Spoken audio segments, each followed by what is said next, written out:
Hey there, Mr. Redder here. Welcome back to another episode of r/Entitled People Stories. Today we have a very special episode for you, a compilation of some of the best entitled people stories we've read over the past year. So sit back, relax, and enjoy a few hours of the most entitled people you've ever heard of. And by the way, Karen assured me that for every thumbs up this video gets, she won't try to get anyone fired for an entire week. So please smash that like button and subscribe and turn on notifications for new stories from Reddit every single day. Neighbor does illegal backyard burn during fire season and gives me an asthma attack. We live in a real woodsy place and there is no HOA. I'm pretty sure my neighbor owns his house and is not renting it. We also had a really bad wildfire in our area 2 years ago that caused our whole town to be evacuated for a month. Fire is a really big deal here, and backyard burning needs to be approved by the fire station and the county air pollution district. We're at wit's end with my neighbors. He, his wife, and their kid moved in back in 2020, and I've hated every moment of it. He plays music real loud, yells all the time, and now he's doing backyard burns. I have really bad asthma and was doing the dishes this afternoon when I suddenly smelled a bunch of smoke. I had an intense asthma attack from it, and I still haven't fully recovered. I bring my inhaler with me and go outside to see what's going on. My neighbor had a huge amount of smoke coming from his yard and was just chilling and watching it.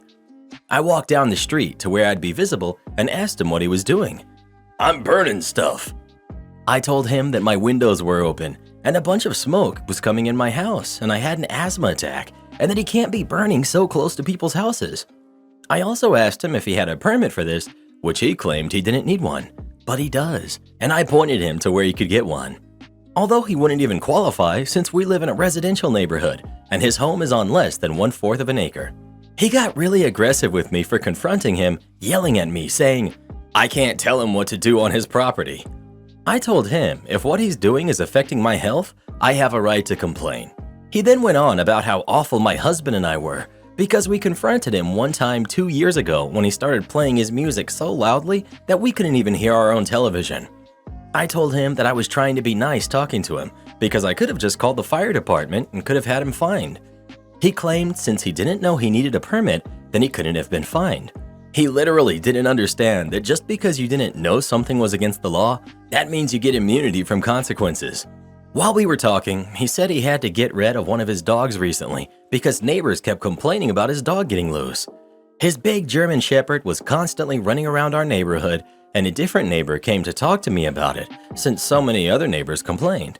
He said it wasn't his fault that the fences on his property were old and rotten when he moved in and his dog kept leaving the property.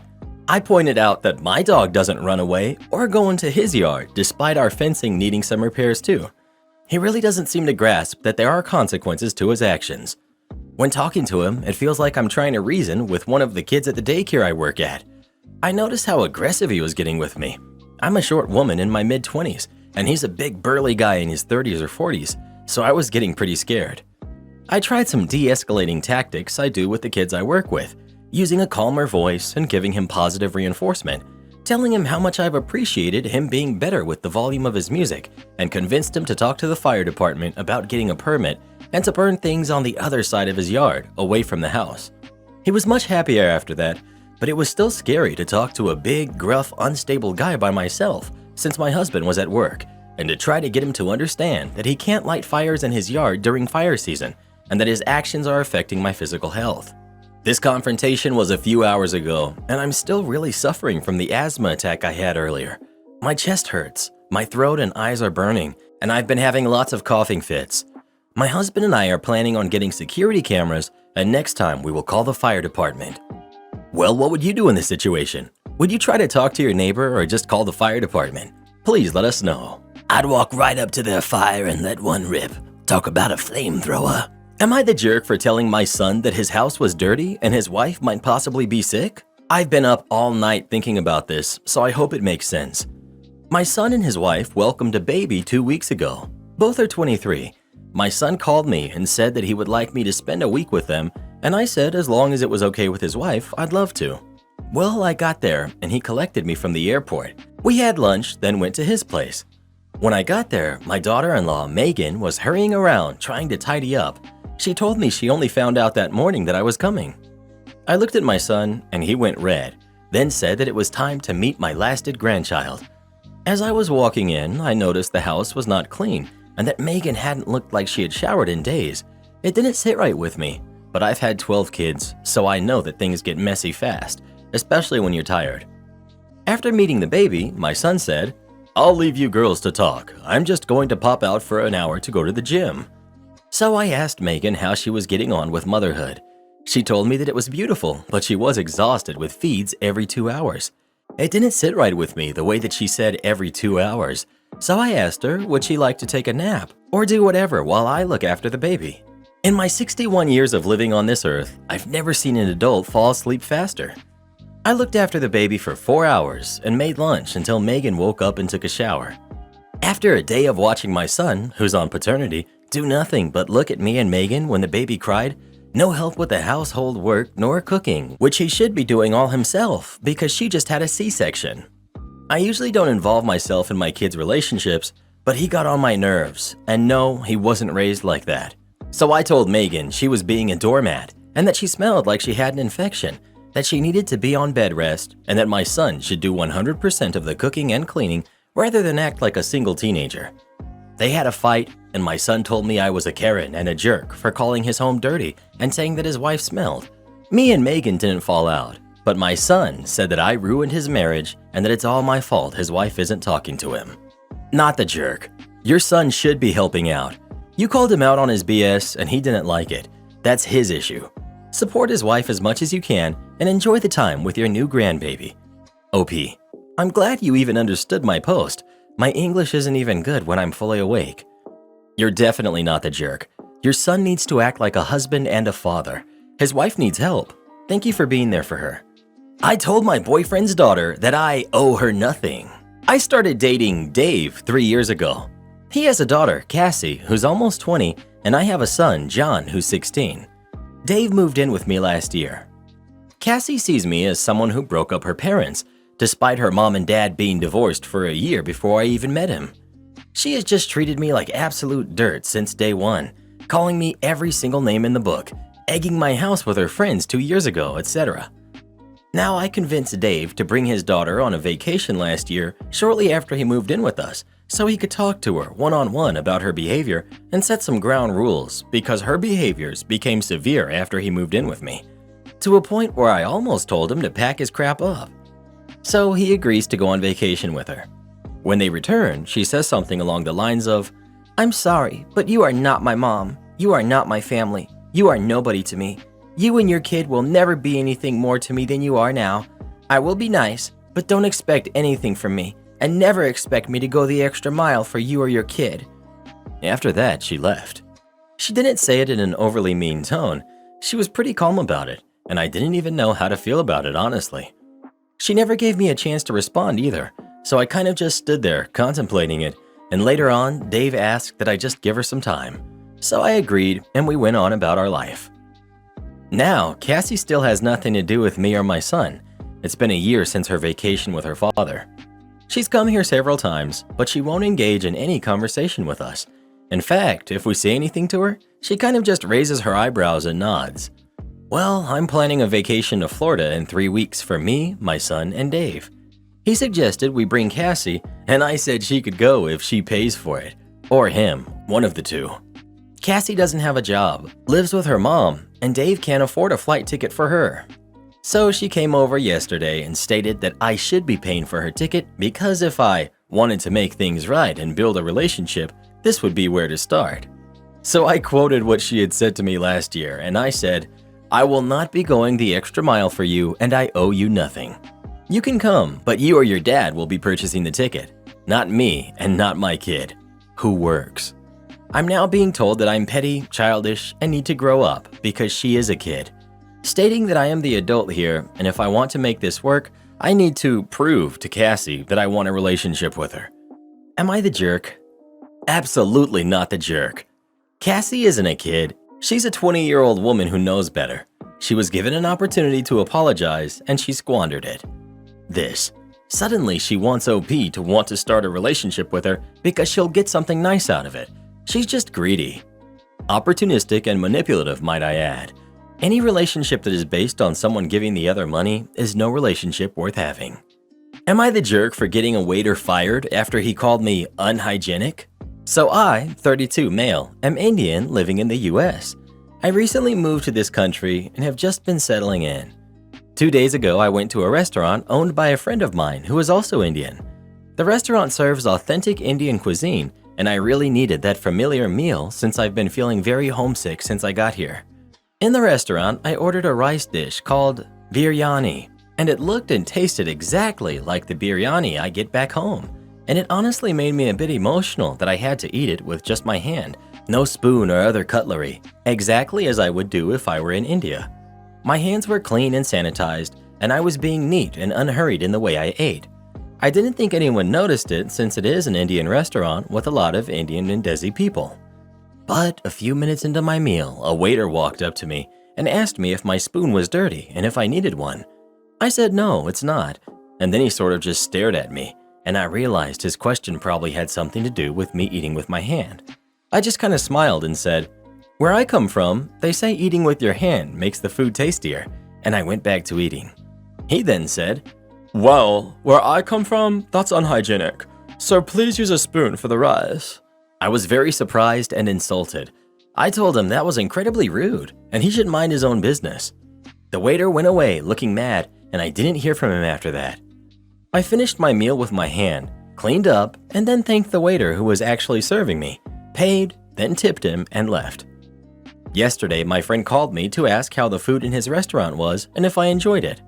I obviously told him that I loved it, but then I couldn't help but mention the tiny incident that happened. My friend was appalled and said he was going to fire him. He said the waiter was a very new hire too, so he wasn't completely trained, but he couldn't have an employee who treats people this way. I thought that's perfectly understandable, and I didn't really say anything else. I told this whole story to one of my friends, and he said while it was an insulting and rude thing to do, it's not something that should warrant firing, and I shouldn't have mentioned it to my friend, the owner, since service workers have very hard jobs anyway, and there's no need to make their lives harder. So now I'm confused. Am I the jerk? Not the jerk. All you did was tell your friend what happened. If the guy gets fired, that's on your friend and the restaurant owner. And he should be fired in my opinion. Waiting staff that are rude to customers are a liability. Not the jerk. The restaurant owner knows what sort of atmosphere he wants and who he wants to serve. And you really helped him to not have a rogue employee drive away the exact customers he wants to attract. There will always be people who tell you, don't make a fuss. Honest reporting isn't being a jerk, and the server was already a jerk for spoiling your nice meal for no reason. Vacation management. I was in my 20s and working as a machine operator in a union shop. I was the only one who could make that machine sing. Others could run it, but kicking out about 40% of what I could. The parts I made were crucial for the end product. I got 2 weeks of vacation a year, and my foreman was a bit of a jerk. I put in for vacation time in the summer, declined. Again at Christmas, declined. Then he told me that I had to use all of it by the end of April or I would lose it. So I put in 10 requests for 10 Fridays off in a row. He had to approve it as the union rep backed me up. So what happens is that if overtime is required on a weekend, the foreman takes the seniority list on a Friday afternoon and goes down the list until he gets enough people to agree to work Saturday. Sure enough, the first Friday I am off. He lines up a handful of people, except for me, since I wasn't there to be asked. Since I wasn't working Friday, the guy who ran the machine created a small pile of parts. Most of them were used Friday, and they ran out early on Saturday, which brought production to a halt. Monday morning I get there, and there are no parts. Again, the entire production line is stalled until I can kick some parts their way. As soon as I make a batch, there was someone waiting to rush them out to the floor. By Thursday, I had caught up on the backlog and had a small cushion of parts made. Sure enough, Friday rolls around, they run low, and Saturday they have nothing. The guys who were called in to work overtime on Saturday spent the first part of their shift standing around and doing nothing. Foreman is getting roasted as the production volume is going up and down like a roller coaster. They tried to pin it on me, but the union pointed out that he had denied my vacation and then told me to use it up. Foreman is in the grinder, and I heard through the grapevine that he was looking for a way to get rid of me, and then was told that if he did, then production would be slow all the time. That following summer, I put in for vacation, and it was approved immediately. I guess he learned his lesson. Am I the jerk for threatening to throw my pregnant daughter out?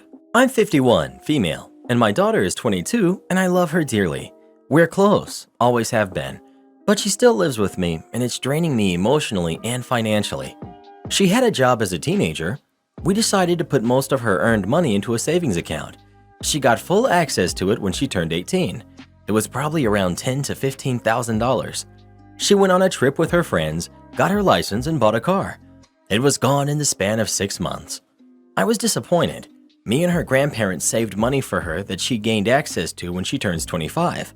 I don't think she has knowledge of this. She likely will never truly struggle because of financial issues if she follows the right path.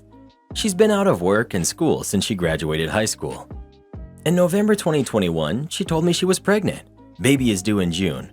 Father is out of the picture. She's keeping it, much to my dislike, but I understand not being able to go through with getting rid of it. She's here today because I didn't. When she let me in on her pregnancy, I told her that while I do love her, I don't want to be living in the same house as her and a baby. I'll support her, but I need her out of my house. It's not even the first time that I've told her I want her to move. I said I'll house her for maybe another year, but she needs to actively apply for jobs and apartments and decide if she wants to go to uni or not. I'll help her. I have contacts. Well, now it's the end of May. Has she done any of those things? No. I was a single mother, so I know the struggle. I didn't have my family though. I wasn't fit to be a mother, but I tried my best. If I could choose, I'd never have kids. But I tried my best, and I know she'll do the same. I told her she has 4 months and then she's out. I'll help her pay rent. I'll come by multiple times a week. She doesn't want to work. She doesn't want to do anything. She wrote a post about how I'm the most unloving mother in history because I don't want her in my house anymore, asking if any friends or family can take her in. As I said, she won't be homeless, just not in my home. I won't disappear either. I just want space, and my partner proposed to me and wants to move in. I don't get her. I'll get her an apartment. I'll get her anything she wants. I pay for her therapy, but nothing is enough. Now my inbox is flooded with relatives calling me a jerk and a selfish jerk. I just need my daughter to take some responsibility. Maybe it's my fault that she never learned that, but it's time now. Yet I'm getting bad-mouthed. Am I the jerk for threatening to throw her out? People in your inbox questioning what goes on in your home? Thank you so much for your feedback. I'll help her pack up right now. What time will you be about to gather her and her things to go stay at your place? Not the jerk. You gave her a deadline and a goal. She hasn't moved towards said goal. How's she going to be a good mom if she doesn't take some responsibility? Not the jerk. Your daughter is an adult and will be a parent very soon. She needs to grow up immediately. She made her choices and knows her options. She's chosen not to find housing for herself and her kid. She's chosen not to accept your support. She needs to live with the outcome of those choices. By the way, if your relatives and friends are so concerned, they can have her move in with them. Well, you are the jerk for never allowing her to be independent and not holding her accountable for anything. You are, however, not the jerk for telling her to get her crap together and to get out of your house. It was long overdue, and I think you know that. I also think that you're absolutely insane for repeating the cycle over and over. I mean, she literally blew through $15,000 in 6 months on crap instead of doing something productive or investing in a place to live. Now, despite your disappointment, you are doing the exact same thing by not only offering to pay her rent when or if she gets out of your house, but you stashed away another significant amount of money that she hasn't had to do anything to work for yet. OP, you have not done your daughter any favors, and now she's bringing a life into the world and has no idea how to exist on her own without somebody paying for her. I hope you figure out very quickly how to get her out of your house and support her in learning how to take care of herself, and by extension her own kid. If, God forbid, something were to happen to you, you know your daughter will blow through any money set aside within 6 months to a year and be unable to support herself. Even if you guys had $2 million sitting in a bank account, she would waste it in that time frame because she has no concept of the value of money. I hope you fix the situation before a situation like that happens, and make sure to tell any of these jerk family members, if they're so concerned about your daughter's welfare, that they're welcome to give her a job or take her in. Well, who do you think is the jerk? OP or her daughter? Please let us know. I'm surprised no one's saying to make sure the daughter goes after child support. It takes two to make a baby. She's not the only one at fault here. That deadbeat dad needs to be held accountable too. Am I the jerk for taking multiple containers of formula out of a couple's cart due to the formula shortage? I'm 26, female. My husband and I just had our first kid last month. I haven't been able to find formula anywhere. He's on a sensitive brand of formula due to the fact that I wasn't producing enough milk to feed him. Last week, I drove 2 hours to another store just to get some of his formula. The shortage has been very exhausting and stressful to deal with, so when I finally saw that my local store had some in stock, I immediately rushed over. When I get to the aisle, I saw an older couple taking some formula off the shelf. The aisle was small, so I just waited patiently. I realized they weren't stopping, and eventually they had about 40 cans of formula in their cart, emptying the shelf. I spoke up, asking if I could have just about 4 cans for my newborn at home. The husband scowled at me, and they started pushing their cart away. I said, "Excuse me," and that they couldn't just take all of the formula when I clearly needed it as well. They said they got there first, and that they had twins to feed, so basically not their problem. I was stressed and furious at this point, so I cut in front of their cart and started grabbing a few cans. I figured they hadn't paid for any of this yet, so why not? I wasn't gonna let my baby go hungry because they wanted to grab all of the formula. Obviously, they weren't happy about this and started yelling all sorts of things at me, but I quickly made my exit. They called me selfish, a jerk, etc. A manager came up to me as I was checking out and said that next time I should get assistance instead of grabbing it. He explained there was a limit and they wouldn't have been able to buy it all anyways. I feel justified, sort of, in my actions, but I'm not sure if I was totally correct. Am I the jerk?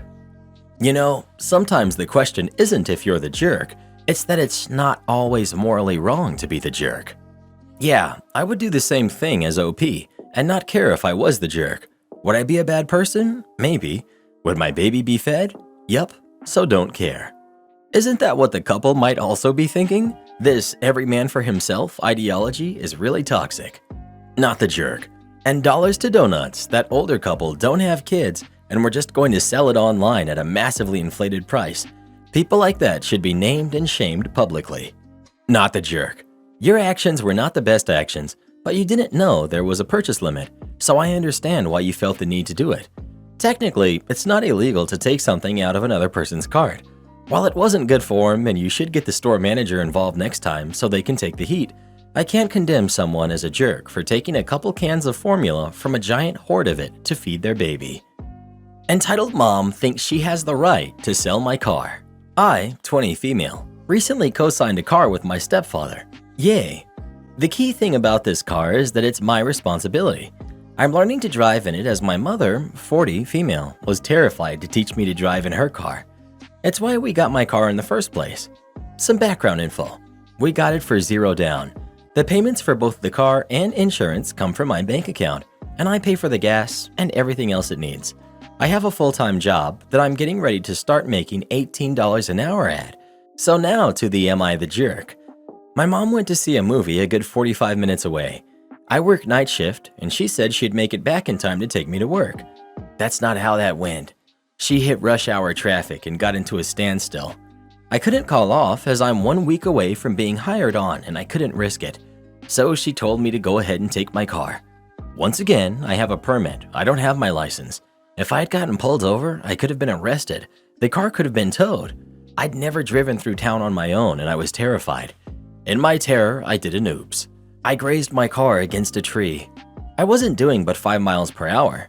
I did a heavy sigh as I realized I had done an oops and my fear, and I took a deep breath, set my goal, and drove carefully and made sure to leave enough time to get gas if I needed to as well. Cut to after my 12-hour shift. She tells me because I bumped into the tree, I was completely irresponsible and that she forbade me from taking my driving test. And that if I was so scared of my driving test, I have anxiety, I'm on medication for it, that I clearly wasn't ready.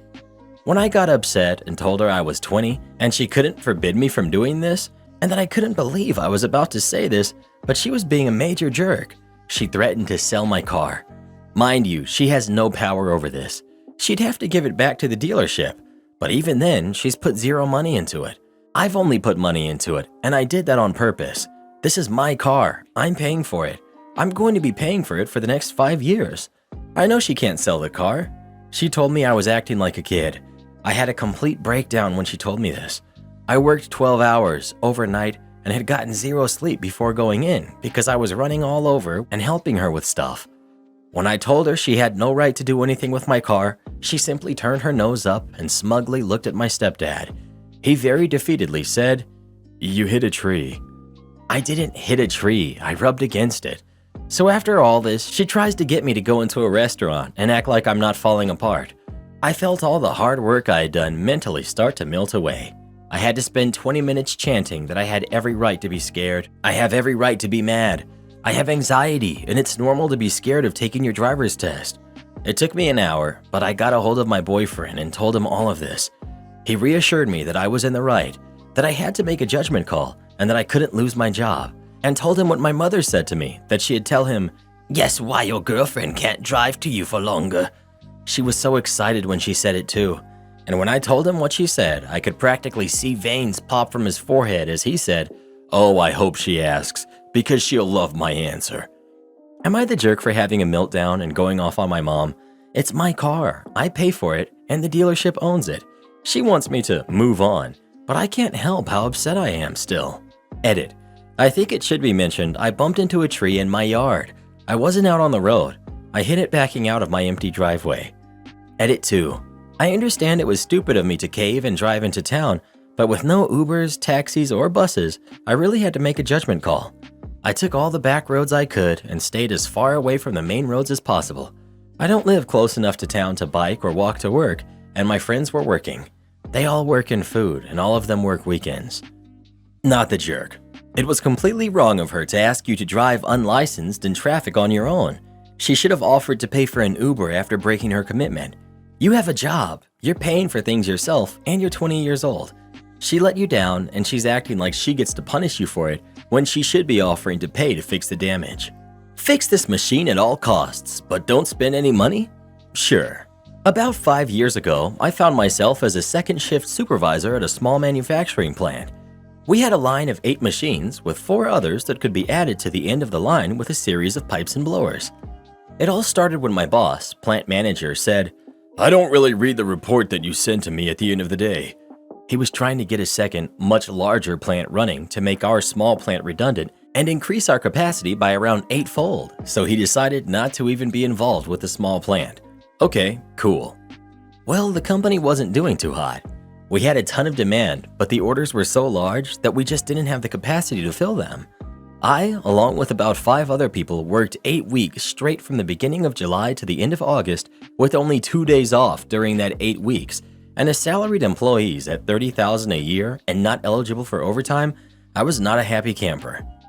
With the plant running around the clock, a lot of preventive maintenance was being neglected. I went to the plant manager and said, "Hey, if we don't shut down for a day or two and replace the bearings and the rollers in the 6th machine in the line, they're going to freeze up and the motor that turns these rollers is going to burn up." He said, "Just fix it, but don't spend any money." So at the end of the night, I put in my daily report that if the motor burned up, I would ask maintenance to pull an identical motor from one of the machines that were not connected to the current line configuration, and that way we could finish this order and to please respond if he wanted to do something different, and CC'd the head of maintenance on the email. I never heard back from him, so after about a week, the bearings froze up and the motor quit working. I put my request into maintenance, and they pulled the motor of the machine not being used and replaced it to finish a major order. The day we were finishing the major order that we had been working on for months, the plant manager walks up to me and the head of maintenance and says, "You all need to hook these 4 extra machines up and start on the next order as soon as we get this one out the door." Maintenance head and I look at each other, then back at him, and I said, "Sorry, we can't do that. We don't have a motor to run the last machine. I sent you an email about it a few weeks ago, and you never replied that you wanted to do something different. It's probably about $10,000 for another motor, and we can hook it up tomorrow if you overnight it." Well, plant manager blew a major gasket because we all knew the company was on its last legs. 4 days later, the CEO called a mandatory meeting at 4 o'clock on the last day of the pay period and let the entire staff go. I got unemployment and took it easy for a few months before starting my MBA and getting into data analytics. Am I the jerk for telling my brother his problems are not my problem? I, 30 female, have a brother, 33 male, and we grew up close. Our relationship hit a low point when he started dating my former school bully. It wasn't so much that I didn't think people can grow and change, but when he told me regardless of what had happened or what she was like, he loved her, and I had to deal with it, and that was it. And I gave it a shot. I love my brother, wanted to not cause any drama in the family, but she hadn't grown all that much. And then when I got engaged to my husband, she made a big deal out of needing to be my maid of honor, and it drove me crazy. She never apologized, yet acted like she was entitled to the role and attempted to make our wedding about her. For example, telling me what flowers she wanted, calling my choices dumb, saying I needed a dress that would hide parts of me, what food she wanted, what color dress she wanted, telling me I needed to let her plan XYZ, and saying I wasn't allowed to have my best friend in the wedding party. I put my foot down and said she wasn't going to be my maid of honor, and I told her she shouldn't bully me to get what she wanted like she could when we were kids. She thought I was being really extreme, and my brother told me I was a jerk for not leaving the past in the past. They ended up not coming to my wedding. He didn't invite me to theirs, and we've been out of each other's lives ever since. I never met his kids, and he never met mine. It broke our parents' hearts, and it was hard at first. They struggled with their kids not having a relationship, and they struggled with the family being very divided, especially when grandkids came along. But they adjusted. When lockdown hit, it hit my brother and his family hard, and the troubles just seemed to keep coming. He started a GoFundMe at some point, and when that failed, and he exhausted all the help our parents could give, he reached out to me. At first, he said he wanted to make amends, but then the very next day of making amends, he asked me for money and babysitting. I told him no. He said he and his wife were having a lot of financial problems and that I owed it to him and his family, that families should help each other when they have problems, and he would do it for me. I told him that his problems were not my problems, and whatever help he would have gotten from me ended when he let his wife treat me like crap and then called me a jerk for standing up for myself. Some of the extended family are now saying I'm the jerk and I should help my brother no matter what issues we have between us, etc. Part of me wonders if I should help. The other part of me is saying he doesn't deserve anything from me. Am I the jerk? My half-sister is demanding to work for my family business. My mom passed when I was 4. I have 2 older brothers who were 6 and 7 when she passed. Our dad remarried just after my 9th birthday and had 2 kids with his second wife. My brothers and I are 28, 30, and 31 now, and my half-sister recently turned 15. My brothers and I work with our mom's parents. She set up a restaurant with them before she had us, and our grandparents have told us we'll be the owners eventually. As it is, we make decisions like owners. My half-sister is obsessed with being a chef. She watches all the cooking shows and wants to be famous. Recently, she started asking if she can work at the restaurant and start to get to know the family business. She said she'd love to take over as head chef one day, and her mom could be head waitress. My brothers told her she was getting way too carried away, but she got all excited. She ended up talking to our dad about working for us. He said he was okay with it as long as we were. We're not. When it comes down to it, this is a business our mom started with her parents for us to take over someday, for our family, and none of us believe she would want our dad's second wife or our half-siblings who are nothing to her working there and taking such a huge place in it. We know our grandparents aren't comfortable with it either. I'm the most gentle out of us 3, so I told her she couldn't work for us. I encouraged her to find somewhere else to work instead. She asked me why, and I told her it was a decision made by those of us who owned and ran the business. She asked me how it could be a family business if we don't allow family to work there, then said how her mom should have been asked a long time ago. I told her that wouldn't make sense since her mom isn't related to my grandparents, the owners, and that ultimately it's my mom's legacy for her kids and how we're trying to honor that. She said it was dumb and forget how my mom would feel when she can't even speak about it. My dad and his wife are so upset we turned her down. They said she is our family and that should be what matters. It also brought some bitterness up about Dad's wife not being offered a place at the restaurant years ago. Seems there's been some weirdness because Dad had worked alongside Mom and my grandparents for a while when they were first married. Am I the jerk? ETA. A lot of it revolves around money and legalities. When my dad got married, his wife approached my grandparents and told them she wanted to adopt me and my brothers, and how she and my dad wanted her to be the one to take control of any money that was meant to go to us, including savings my mom left my grandparents in control of. She told them she was going to be our mom now and that she would be taking over finances for the family, that she needed to know everything we had and wanted access to it. When my brothers and I said no to being adopted, she and Dad approached my grandparents about having a conversation with us and brought up the fact that they hadn't done any of the other stuff asked. She told them she was not comfortable with our photo being in the restaurant and said they needed to take it down. It was a photo of us with our mom and grandparents because they were the parents now. The tone was set from there, and I suspect they must have asked to work in the business with the clear resentment they have that they weren't employed there a long time ago. Can't confirm it, but it was clearly expected my grandparents would ask Dad and his wife to work there. Not the jerk. Your grandparents are the owners. You have no say. If she wants to be a chef, great. Your dad and stepmom should help her. McDonald's is a good place to start for her. And maybe culinary school first, if she wants to become a famous chef, unless she's Gordon Ramsay in disguise. Not the jerk. Not the jerk. She's family, but not to your grandparents on your mom's side. That makes sense. Very entitled, the mom and the daughter are. Neither one of them deserve to work there, especially after disregarding and disrespecting your late mom's feelings and legacy. I'd ban them from the place for life. No one is owed anything. Sis feels this is something she's entitled to, and next thing you know, she wants her stake in it. This isn't her family's business, and neither she or her mother belong working there in any capacity whatsoever. Grandparents and siblings all agree, case closed. I can somewhat see why your half-sister is upset, but also not because of the entitlement of her, and more so her mom is clearly strong. OP, the fact that your maternal grandparents aren't comfortable could be significant on a number of levels. I may be grasping at some straws here, but I'm willing to bet that your stepmom has tried to throw her weight around with the family business before now. It sounds like your dad has no ownership of and little involvement since your mom passed, so he can buzz off trying to tell you or your brothers and his late wife's parents what to do with your restaurant and her legacy. In response to another comment, the stepmom and half-sister don't want to simply work at the restaurant. It sounds like they want to run the show. The sis is a teenager.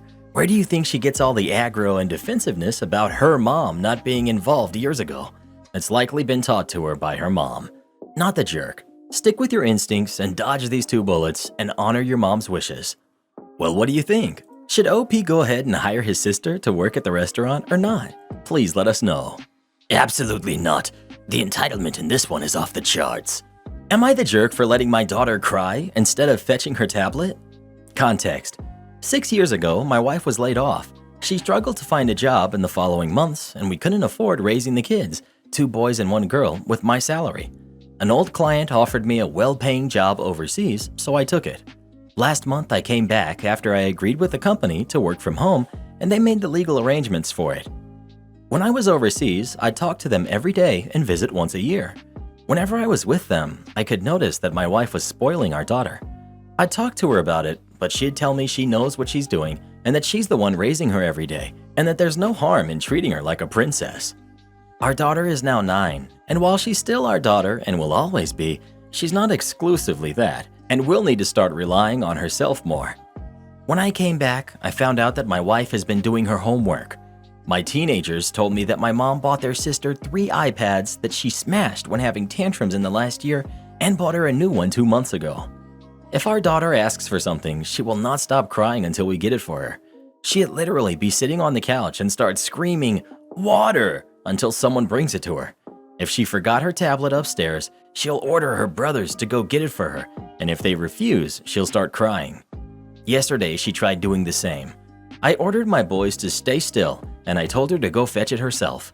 She kept crying for 15 minutes. I was hugging her all the time and comforting her. When she stopped, I told her that she still has to go get it herself, but I will follow her if she wants. She was still annoyed, but replied saying that she's a big girl and can fetch it by herself. When my wife came back from an errand, I told her what happened. Instead of supporting me, she was angry at me for letting her cry and told me that I was a jerk who preferred to let his daughter cry for 15 minutes instead of taking 30 seconds to help her. I didn't expect that reaction from her. I told her that she's ruining our daughter, and if we keep treating her like that, we will raise a pathetic person who can't rely on themselves for the simplest thing. I told her that she needs to stop doing her homework, and instead, we should guide her to figure out the answers by herself. And we should also make her do the chores her brothers did when they were her age. She replied that I was welcome to keep being a jerk to our daughter, but she'll keep treating her nicely. She warned me to not cry or feel guilty when my daughter grows up and wants nothing to do with me. The last thing I want is for my daughter to despise me, but at the same time, I want her to grow up to be a strong, independent woman. We aren't going to be with her for the rest of her life, and even if we were, it's important for every adult to be able to fend for themselves. Not the jerk, but there needs to be some serious intervention here. You had to hold and comfort her while she cried? I can bet you that she doesn't do this nonsense at school.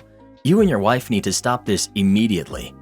Hold her and comfort her while she cried because she couldn't be bothered to go upstairs to retrieve her iPad at 9 years old? Are you serious? This girl needs a real shift in reality. OP needs to stop with that immediately, although he is not the jerk as he understands just how bad it is and has the right idea.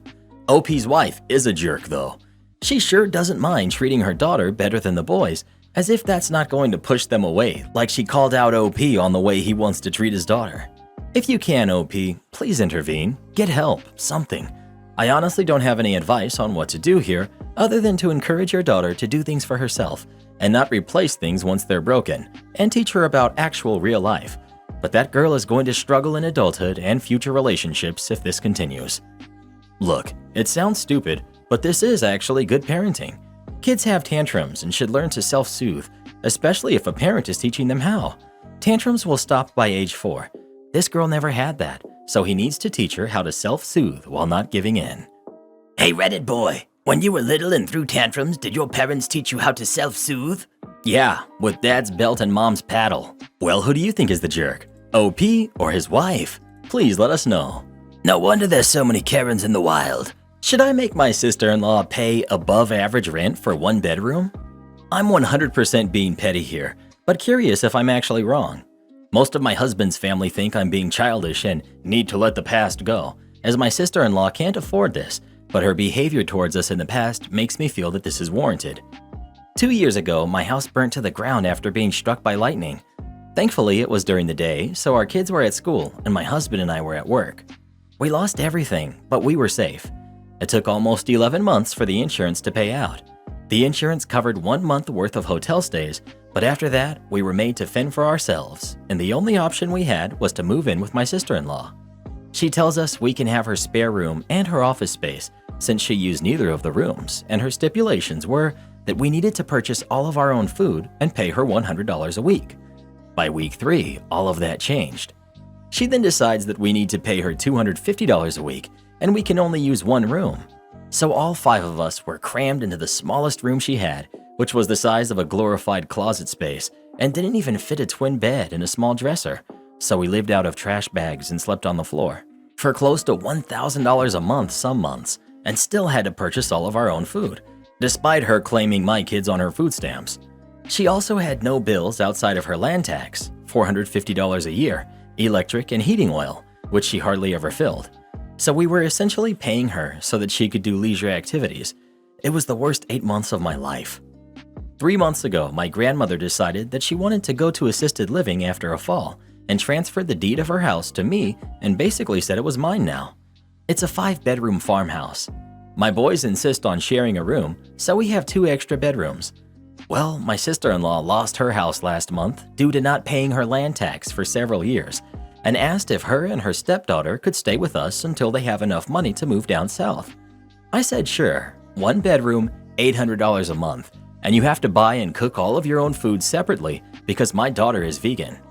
She looked at me like I had 10 heads and said that she and her stepdaughter should not be made to share a room when there are 2 extra bedrooms, and stated that she cannot afford a rent of $800 a month while purchasing all of her own food on top of it. I said, neither could we. But we managed to cram 5 people into a glorified closet space while you were getting $1,000 and food stamps. Take it or leave it. She decided to leave. Again, I am being told that I'm childish. Am I the jerk? Not the jerk. It's $250 a month for the room and $750 a month for you having to see her stupid face every day. You're giving her an 80% discount on the rent because she's family. Wow, I was really going the other way when I read the title. But yeah, you're not the jerk. You simply treated your sister-in-law how she treated you. Not worse and not better. If she thinks it's unfair, then it shows that she knew what she did was wrong first. Forget anybody who says that you should accommodate. Best thing ever that she leave. Enjoy your farmhouse. OP would still be treating her better. Sister-in-law's problem is of her own making, took years to create, and she could have avoided the whole thing if she used some of the rent OP gave her for taxes. OP lost everything from a fire that she had no part in making and couldn't have predicted. She had fire insurance. What else could she have done? Sister-in-law was a jerk when OP's family had an emergency. Childish and petty? Oh yeah, but also not the jerk.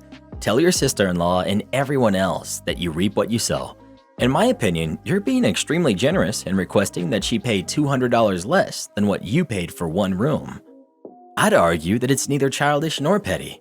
People who use the misfortune of others for their own gain are never going to grasp the magnitude of what they've done until they've been forced to make similar choices. In this case, I'd wager the sister-in-law still won't understand, but trying to make her understand is a reasonable, responsible thing to do. Am I the jerk for telling my son that he'll have to share his late mom's business with his stepmom and siblings? I, 48 male, have a 19-year-old son who was the product of my first marriage. When my son was 9, my late wife passed. When we were both 25, she had used 80% of her inheritance to buy a gas station. She quit her job and for 5 years focused on the gas station. The first few years were rough, and we needed the money I made from my job as a waiter to supplement our lifestyle. In the 2 years before she passed, I became involved in the day-to-day operations. In her will, the gas station was left entirely to me. However, she indicated that she hoped I could teach my son about the business because while some families pass down homes, this was her legacy. I have since remarried to my wife, 42 female. She has a 15-year-old son from a previous relationship who I consider my own. The business is smooth enough that we can mostly be absentee owners. My wife, however, has been working there for all day, every Saturday for a while now. She often brings my stepson to work. Regretfully, I was too wrapped up with my life's events to spend much time teaching my son about the business. I recently have become sick, and my wife has constantly brought up my will, and so has my older son. We've had many fights where she has stormed out and not come back for hours when I told her that my late wife wanted her son to get it eventually. Because the medication I take gives me feelings of anxiety and depression, it's extra painful when my wife will not want to talk to me because she's upset. She said that it was not fair to my stepson that I tell him I consider him my son, yet I would not be leaving part ownership of the business, our greatest marital asset and legacy, to him. I had originally set up my will so all of my assets outside the business would go to my wife, and then she'd get 10% of the station. My other assets would give her around half my estate, and the business stake was just in case she needed more financial stability. My stepson gets a trust, but the remaining 90% would go to my son. But I feel torn because I really do not know what is right anymore. After a heart-to-heart, I changed my will so that my wife, stepson, and my son would each have 1/3 of the business. The rest of my will remained the same. When my son got home from college and I decided to take him out so we could be alone, I broke the news to him gently that he would have to split the business equally with his stepmother and stepbrother. He was silent for a long time. He told me he believed his stepmom would end up trying to force a sale with his stepbrother eventually. He then said this didn't come as a shock to him, but he was sure his late mother would have been surprised and told me to think on that.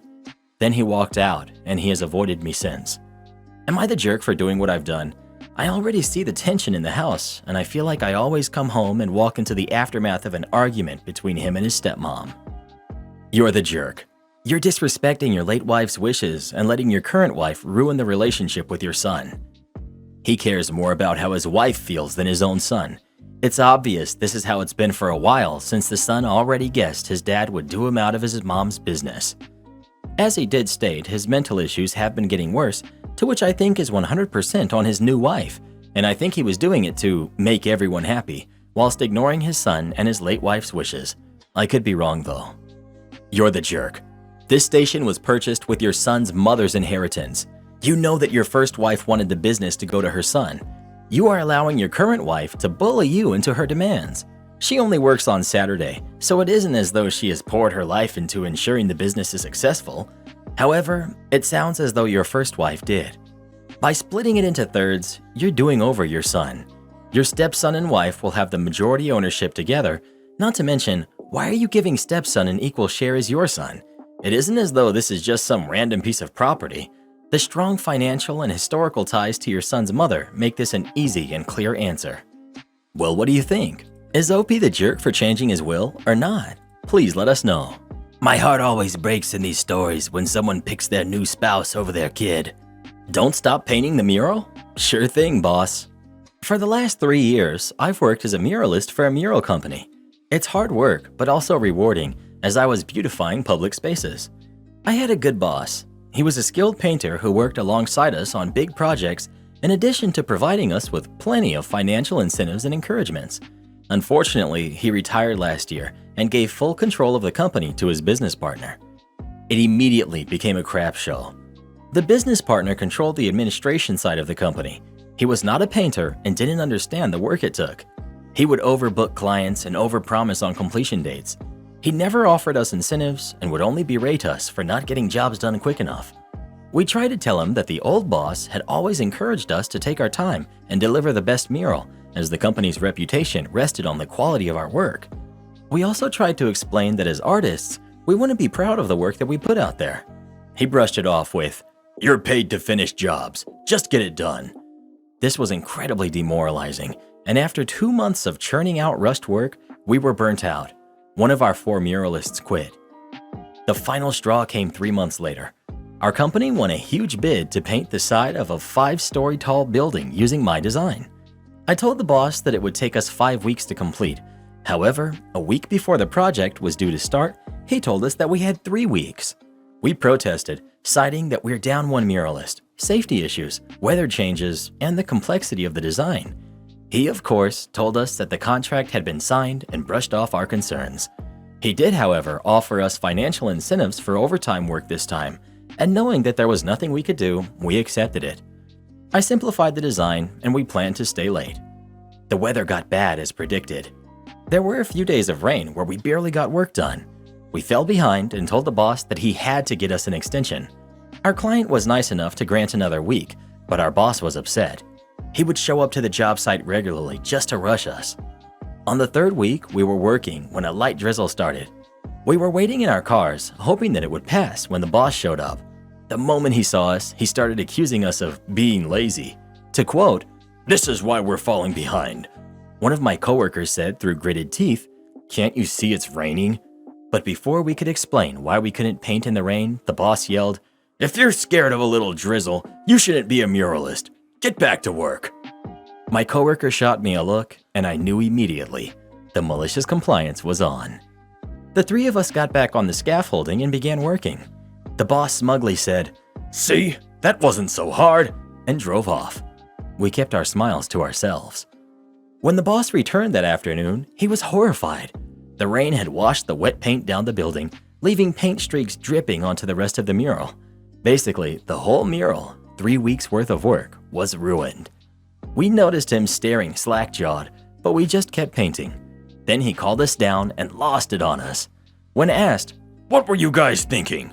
my coworker replied, "Well, you were the one who told us to do it." My boss' face turned beet red. Then he asked, "Well, how are we going to fix this?" My coworker simply replied, "You mean, how are you going to fix it? We've decided to all quit." And indeed, we had while we were working in that rain. We packed up our tools as the boss went from yelling to begging to yelling again. We just ignored him. That was the last day that we were on site. I felt so relieved the moment I got home. The aftermath. I got a call a week later from my old boss. I was ready to tell him that I won't come back to work, but it turned out that he just wanted to check in on me. He apologized for what happened. He also told me that my new boss lost the contract and had to hand out the money to repaint the whole wall blank again so that another muralist can take over. The company is floundering now. The new boss can't find anyone to replace us, and he probably never will. What he didn't realize was that finding even one good muralist willing to work for a company is difficult, let alone a team. Most muralists are more than happy to self-employ. More importantly, not many people have the skills and patience, as well as physical abilities to create beautiful, large-scale artworks from great heights. I give it another few months before the company completely shuts down. My coworkers and I still keep in touch. They got a few mural projects in the work from clients that they knew during their time with the company. I help out now and then, and I'm still pretty burnt from the experience, so I think I'll look for other jobs for now. You want everything the same color? Give me a day or two. Way back when I lived in a student dormitory in a city in the Netherlands, this wasn't a US-style dorm. Each student had their own room, but we shared a shower, a toilet, and a kitchen. Between 16 people. Oh, joyful days. Anyhow, by the time I entered the flat, it was already 30 years old and falling to bits. So the student housing department decided to renovate the building, basically stripping it. We all got replacement rooms and a sum of money to buzz off without making a fuss. So far, so good. Cue my neighbor's exit. By contract, we had to leave the room as we found it. That meant seeing to it that all the power plugs worked and filling up all the holes you'd made from hanging posters and lamps on the wall. It had become something of a tradition to perform the latter task using toothpaste. It was mainly laziness, since proper toothpaste is a good deal more expensive than wall filler. Anywho, it's what most of us did. Except that my neighbor brushed her teeth with Parodontax, which uses a sort of off-pink, adobe-ish color of paste, and stupidly used said brand to fill the holes in her wall. So come inspection time, the holes she had filled with it on a white wall stuck out like sore thumbs. After about a week, she received a letter stating that she needed to make sure the walls were uniformly the same color, or face a 1,000 guilder, about 800 euros in today's money, fine, plus the loss of her 300 guilder deposit, within 3 days. This is in spite of the fact that the rooms would be demolished shortly after, and that the student housing department was very lax when they actually had to do any repairs. After about 3 minutes of indignation, we threw together enough funds to visit the DIY store, armed with a tube of Parodontax toothpaste, had a can of paint mixed with exactly that color, returned and repainted the entire room, everything in it, in solid Parodontax pink. When the inspector showed up a week later, he just stood there flabbergasted while my neighbor shoved his own letter in his face. The relevant sentence about uniformity indicated in yellow marker. She never heard anything about it again. Karen loses it in my video game store.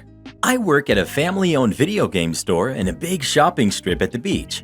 We're 80% retro stuff, but we always take modern games and consoles because they move quick, especially these days.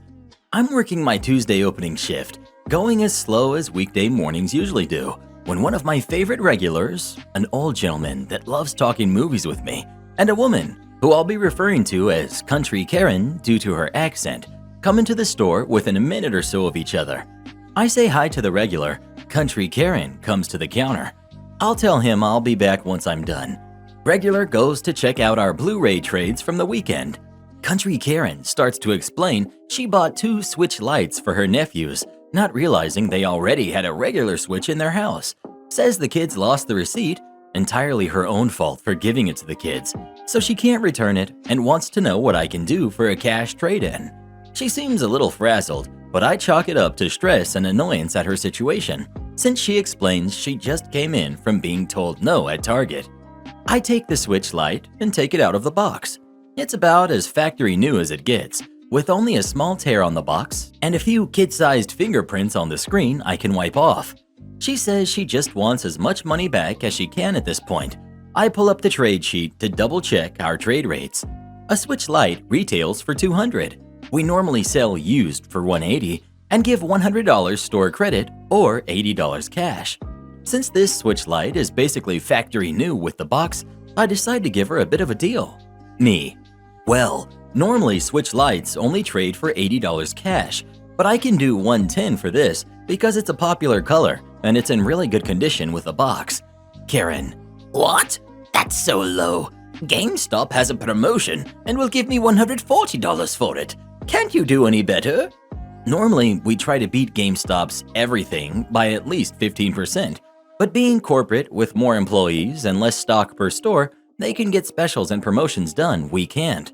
Plus, we can only match them on trade value for newer consoles, due to the little profit we turn taking them at GameStop's prices. I explain this to Country Karen, and she goes from frazzled and a little impatient to, well, a Country Karen. Wow, I thought you guys would be better than GameStop since you're a small business, but if you're going to nickel and dime me, I'll just go to them from now on. I audibly scoff at the woman's rudeness and tell her good luck. Perk of working family-owned, I don't have to lie down and take crap behavior. She gives me a nasty look, takes her Switch Lite back, and leaves the store. There's a couple in line behind her with a bag or two of game trades each by this point, So once she's gone, I start helping them.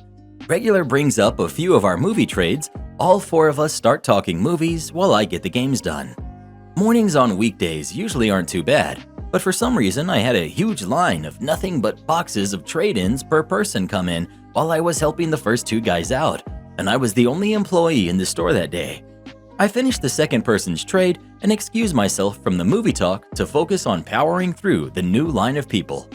I'm about halfway done with the second box of absolute goldmine titles, SNES and Nintendo 64 games, when Country Karen returns looking very unhappy. I put on my best customer service smile and say, "Welcome back." She ignores me, cuts past the rest of the line. Karen, I need to trade this now. I have to pick my nephews up from daycare and need the gas money. GameStop said their promotion is over.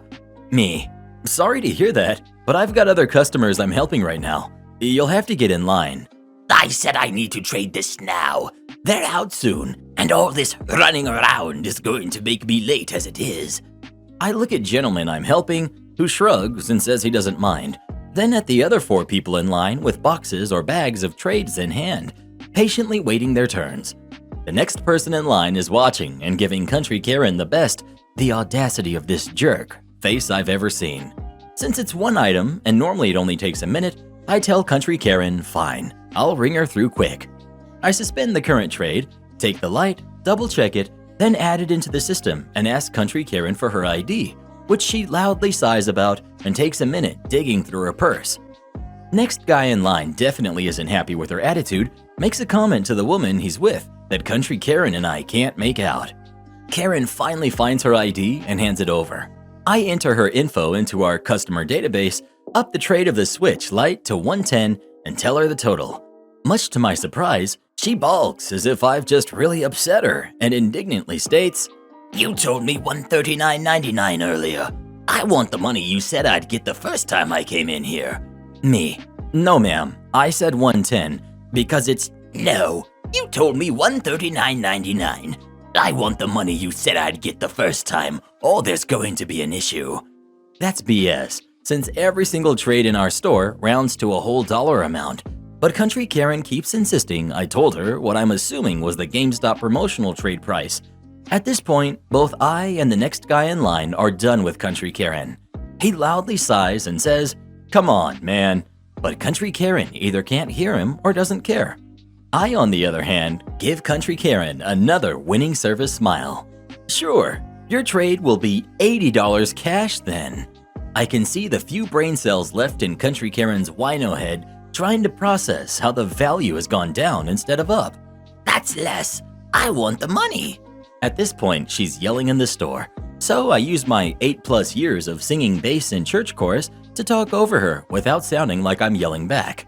Me, I told you normally Switch Lights sell for $80 cash, but that I'd cut you a deal for $110.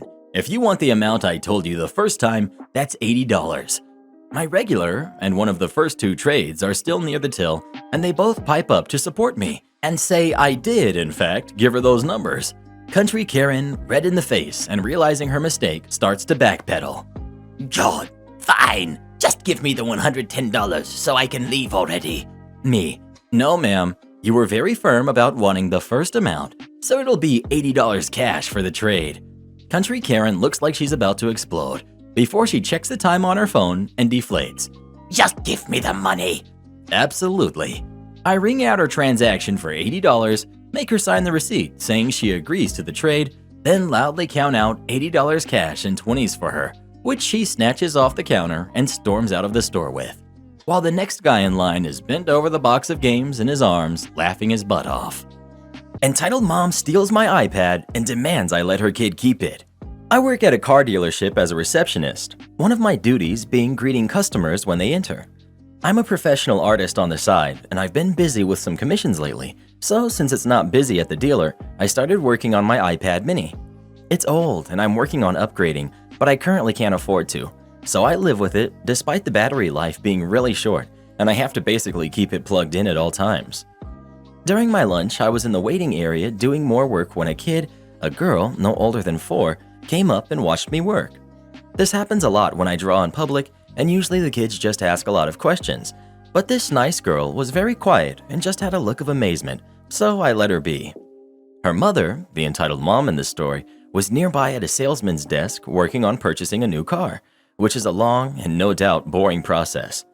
The salesman working with her walked away, which at my dealership they do very often to retrieve paperwork, talk to the sales and finance managers, etc. She looks over at me and her kid and asks, "What are you looking at?" Her kid points at my screen and says, "She's painting puppies." I was working on Twitch emotes of a streamer's dog. I sort of show my screen to entitled mom, and then she asks her kid if she wants to draw. Watches the girl says excitedly, "Yes." I expected entitled mom to pull out a paper and pencils, or at least ask if I can get some for her too, but she just looked at me expectantly. When I realized she was waiting for me to hand her my iPad, I said, "Oh, she can't use mine, but I can get her a notepad and pens." But apparently that wasn't good enough. She sighs and says, "Just let her draw a little bit. I'm almost done here anyway." Which I knew for a fact wasn't true. They were waiting on a bank approval for a loan, which can take anywhere between 5 to 30 minutes, and even then they'll be here longer for financing paperwork, detailing, etc.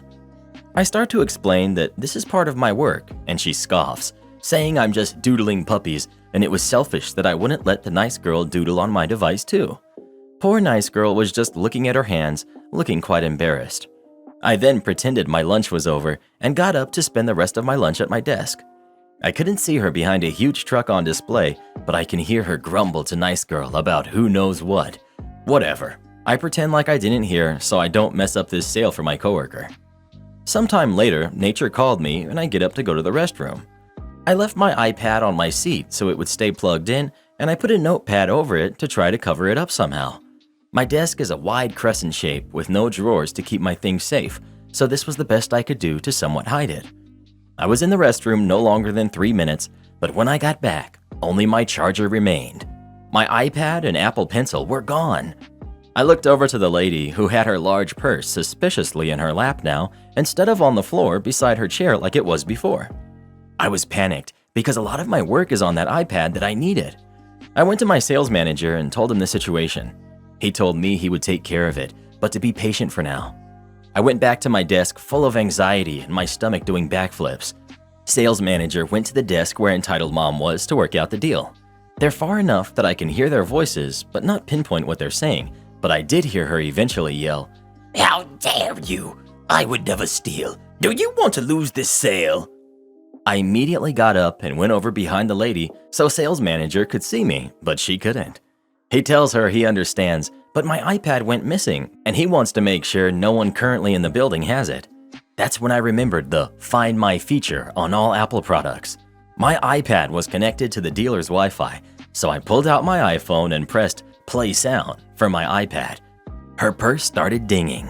She tried to play it off as if it's her ringtone, and sales manager stared at her as if daring her to answer it. Thing is, with the play sound feature, if I keep pressing it, it will keep pinging. I made my presence known and told her to give my iPad back. That's when she stopped playing dumb and just said, "Just let nice girl have it. Her birthday is coming up, and I can't afford a present for her since I'm getting this car." Sales manager said he was happy to cancel the deal so she can instead buy a birthday present for her kid and to return my iPad or he'll call the police. She practically threw my iPad at me where it hit me in the gut and took nice girl from the waiting area to leave. Poor thing looked at me with the most apologetic look on her face before leaving with her mother. Sales manager might have helped me, but he's not exactly the nicest person. From now on, I'm not allowed to bring my iPad to the dealer. I have to either leave it in my car or leave it at home. Whatever.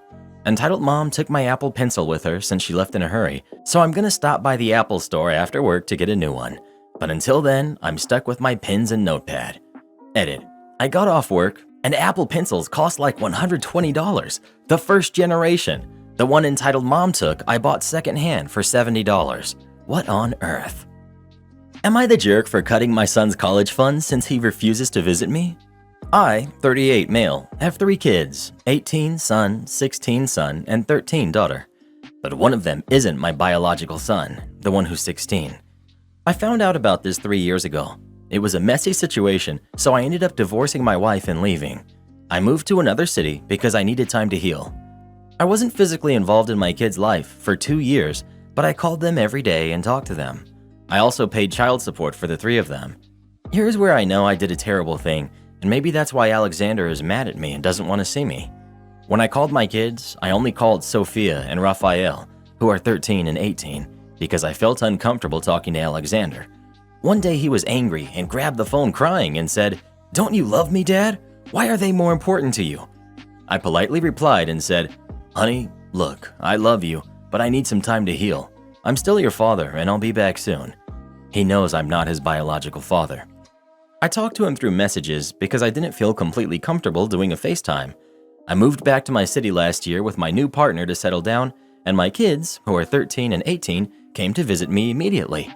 But Alexander didn't come, so I went to his mom to see what was going on, and I talked to him and also apologized for treating him the way I did, but he refused to come to my house and said that he only wanted to hang out with me, and we did that. When he found out my wife, he refused to come to my wedding, was pregnant, he told me not to visit him again. Then I found that his mom was seeing Alexander's biological father, so I thought that my son wanted a relationship with his biological dad instead. So even if it hurts, I respected his wishes until I found out that he rejects this guy. Raphael said that one day this guy was trying to spend time with him, but Alexander said, "Look, dude, no hard feelings, but don't try to force a fatherly role on me because you are not my dad and I already have one."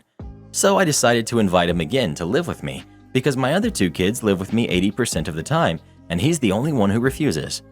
My daughter was born 6 days ago and he hasn't come to see his half-sister. So I called him and said that if he doesn't come to see me, I'll be cutting his college fund. He told me to buzz off and then hung up.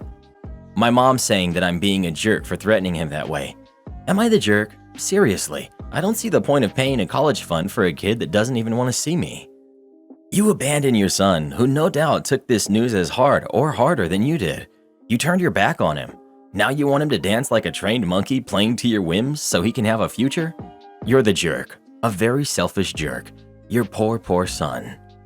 It's funny OP is upset that his son doesn't want to see him and thinks he deserves to be punished for that when he did the exact same thing and doesn't deserve to be punished. With that kind of flexible gymnastics, he might be the first person that can actually go forget himself. Seriously, OP thinks he, the grown man, deserves time to himself, but the 14, now 16-year-old kid doesn't get to take time and process his mom lying to him, his dad leaving him, his siblings being loved more than him, and a new shining of what he's not, his dad's biological kid. Mega super duper you're the jerk, and if it weren't so clear that your son still wants a relationship with you, I'd wish all your kids decided to go no contact with you. What an absolute jerk you are. Well, who do you think is the jerk? OP or his son? Please let us know. Yowza canowza. I can't wait to read the comments we get about this one. Super extra spicy fried chicken. I used to work for a big local fast food chain in the Philippines called Jollibee. I worked as a dining crew there, and my job was to serve the customers. I was just fresh out of high school back then, around 2016. Our store operated from 6 a.m. to 12 midnight, and one day, right when we were about to close down for the day, a woman in her mid-20s came in with another girl. This woman was a bit tomboyish, and just looking at the way she moves, I can tell she was a hotshot. After she got her order, she and the girl she was with sat at the seat at the most isolated corner of the dining area. After a few minutes, her order came out and I served it to them. It was one spicy chicken and one classic chicken, both with rice and drinks. Just a bit of context, our spicy chicken is actually just your regular chicken sprinkled with very hot chili powder. The tomboy, who clearly is the one who ordered the spicy chicken for herself, took a look at the chicken, and with the most alpha male energy she could muster to impress the girl she was with, asked me to return the chicken to the kitchen and make it spicier. I just wanted things to be done so I could get back to cleaning, so I just took the chicken back to the kitchen and asked the fry man to add more spicy sprinkles to it. The PC, the one in control of the whole kitchen, interrupted and offered to make the chicken spicier instead. Apparently, when the tomboy made their order earlier, they were very rude to the cashier, which upset the PC because they acted really arrogantly. I guess this is where you cue the malicious compliance. The PC got a plate, put on some plastic hand gloves, placed the chicken on a new plate, and poured all the content of the shake can on the chicken. The chili sprinkle on the shake can was going to be disposed of after the shift ended anyways, so the manager who was watching everything didn't really say anything. The PC then proceeded to roll the chicken around on the bed of spicy sprinkle, and by the time he was finished, the chicken, which entered the kitchen with a golden brown color, was now reddish. It just looks like a lump of chili sprinkles. I brought the order back to the tomboy and her girl and left them be, and went out to clean the glass panels. It was near closing time, so I was in a hurry to do my cleaning. After about almost half an hour, I saw Tomboy leave. Her face was red, as if she had just had a fight with someone. There was no commotion, so I doubted that was actually the case. I went back inside to collect the dishes. When I got to their seat, I ended up laughing when I saw the Tomboy's plate. On it was the breading of the chicken, some chewed up chicken that was spat back onto the plate, and a ton of chili sprinkles around the table. She clearly tried to shake off the excess chili powder, but wasn't too successful in doing so. The chicken was also only half eaten. Am I the jerk for insisting my daughter be called by her actual name? When my wife, 31 female, and I, 29 male, were trying to get pregnant, we had a deal that if we had a boy, she would get to choose the full name, and if we had a daughter, I would. I was fine with this deal, but we both had a veto in case we didn't like the name the other one had chosen. Once we got pregnant, my wife was completely sure that we're having a boy because a mother knows. Her entire family was convinced of it too. During baby shower, everything was blue and all the gifts were demanded to be masculine. Her mother had already started knitting things with the name my wife had chosen. Once the baby came, we saw that it was a girl, and I was ecstatic because although I wanted both a boy and a girl, I always imagined my firstborn to be a girl. My wife, though seemingly exhausted, was happy too. When I wrote the name in the birth certificate, I let her know I was using the name I had already run past her. Now, a year later, I come home from work, and I find my mother-in-law and wife there talking about my daughter, only they're using another name. When I inquired who they were talking about, they kinda went deer in headlights and blurted that they were talking about our daughter. When I asked why they were using another name, my mother-in-law said because that's what we decided to name her. Then she went on a rant about how it's unfair that I chose the name and how it's completely unsuitable for her, etc. I was shocked because this was the first time anyone had claimed any objections to the name. So now I realize that the reason my daughter has trouble recognizing her name is because we've been using two different names the entire time. My wife later came to me suggesting that we officially get her name changed, but I said no and told her we are not doing that and she needs to stop. This led to a fight about how unsupportive I am and stole her right to name the kid she gave birth to. I told her that the opportunity to veto any name is long gone and that she can't expect me to support something this stupid. Here's the worst part. I could be convinced to change the first name, but the one she wants is a very odd feminine version of the name she wanted for her son. Imagine using a female version of the name Drake or Thomas. She got angry and left both my daughter and I and went to her parents. Her entire family, except my father-in-law, is calling me controlling and how it's unfair I chose the entire name and made it all about myself. Honestly, this is so out of left field and creepy that I'm considering divorce. My parents and friends said they understand why I'm upset, but should come to a compromise and change the name to something we both like and that divorce is overdoing it. But I don't think so. I feel it in my gut that she may be trying to recreate this son. If she can use a different name to address her for a year, what else has she been doing? So Reddit, am I the jerk for not compromising with our daughter's name? Not the jerk. It is creepy. Your wife is in cahoots with your mother-in-law over the name, and they didn't bother to tell you anything. It's a big betrayal. And yes, you should be upset, because it speaks of their character, and from the sounds of it, they don't have a good character. You're the father. Your mother-in-law is not the parent. Any name discussion should be between you and your wife, and you both need to be in agreement. Your wife is 100% wrong for going behind your back, and your mother-in-law is way out of line. But seriously, people, stop with the whole, I get to name this baby and you get to name that baby thing. It's dumb and it leads to resentment. Work together to find a name you both like. If you can't do that much, you shouldn't be parenting together. Both parents should be able to like their kid's name. Honestly, I feel like this is a hill to die on, not the jerk. How is it controlling and unfair to insist that your daughter's name is her name? You not only had an agreement that she'd choose a boy's name and you choose the girl's, but that you both had veto power. She had every opportunity to have input into the name. The only person being controlling is the one trying to insist that 12 months later, she gets to change your daughter's name to basically the boy's name she had chosen. That's weird and mildly disturbing. Not the jerk, But OP, I would check with your daughter's medical records and with her doctor's office to make sure that her legal name is on them, not her fictitious made-up name from your wife, or this could cause issues in the future. If your daughter has a sitter, do the same. Be sure to make sure that everyone knows that your daughter's name is the originally chosen one. If you do divorce, have your lawyer put it somewhere in writing that your wife and her insane family must use your daughter's legal name, the one chosen at birth, when she has custody of your daughter. Otherwise, suffer legal consequences. She is confusing your daughter. She is not a puppy she can just rename on a whim. Good luck. Well, who do you think is the jerk? OP or his wife? Please let us know. Wouldn't it be nice if there were a way to detect a person's crazy level before having a baby with them? Automated my useless boss out of her job. This happened a few years ago. I was a data and reporting analyst and did all the ad hoc reports for the company. My boss, we'll call her Carrie, was a useless. She was one of the people that was always late, left early, and took days off at short notice. The one thing of value she did was all the regular reports, sales, revenue, etc. We suspected she got away with it because she was having an affair with her boss. We'll call him Stuart. Our CEO was a fairly decent bloke.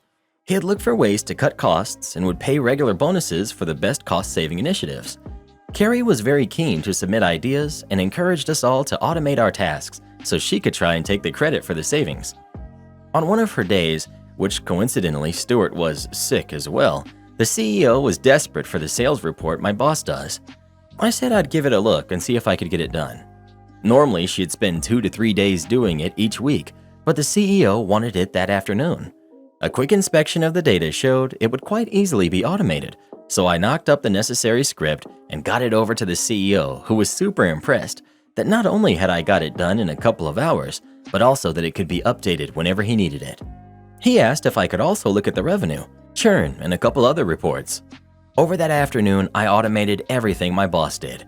Both Carrie and Stuart were back in the next day, but were immediately summoned to the CEO's office before being suspended and sent home. Turns out the CEO knew they were having an affair, and all the times they were sick or late or had to leave early was so that they could sneak off and hook up. He had not done anything about it because how important these reports were. Now they were automated, and he was going to get them suspended and later fired for gross misconduct for all the time they had taken off. I also got a nice bonus out of it. Am I the jerk for disinviting my siblings from my wedding? There's me, 25 female, sister, 27, and brother, 28, involved here. We were raised together, and until 2019, we believed we were a biological family. Then we found out that our dad wasn't our biological dad, which even he didn't know. It turned out my older siblings shared a biological dad, but I had a different one. We were also first cousins because their biological dad and my biological dad were brothers. Dad left our mom, hurt, betrayed, and overall disgusted that she had lied to him for 2 decades. I was equally mad that she lied and hurt my dad. My siblings were less willing to cut her off, but their relationship strained majorly. Dad moved in with me and my then boyfriend, now fiance, and lockdown hit. At this point, all 3 of us agreed he was dad no matter what, and there was nothing that could change that. I meant it. They didn't. They found their biological father, and mine by extension, and have decided that he is now real dad, and that our dad is just a stepdad. My brother has even corrected his 2 daughters who call dad grandpa into saying he's step-grandpa, and that's what they call him now, while biological gets called grandpa. It broke my dad's heart, and he decided it was too much for him to accept. This is after talks between them where he was essentially told to know his place, stay in his lane, and demoted with the clear message being nothing would change. I'm so upset with them.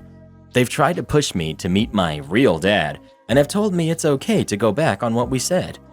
Initially, they were invited to my wedding, but with this whole mess, I told them they were no longer welcome and I did not want them to show up.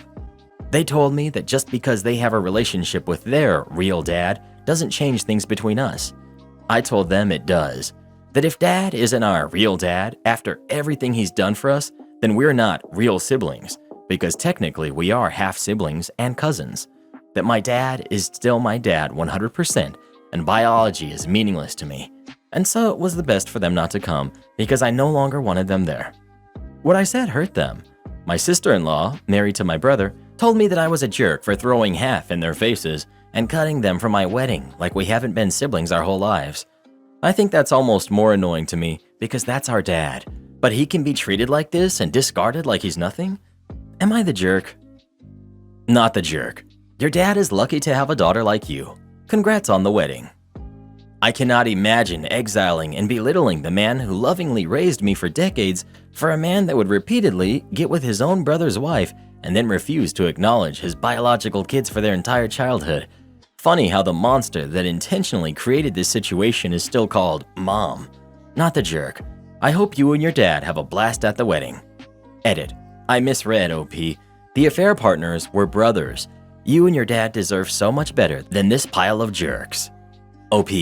Their biological father isn't related to my dad. Their biological dad is related to my biological dad. They were the brothers. This is America. My amazing wife bought a pogo pass for the family. This allows our family of 5, sometimes 7, to go to many events on the cheap.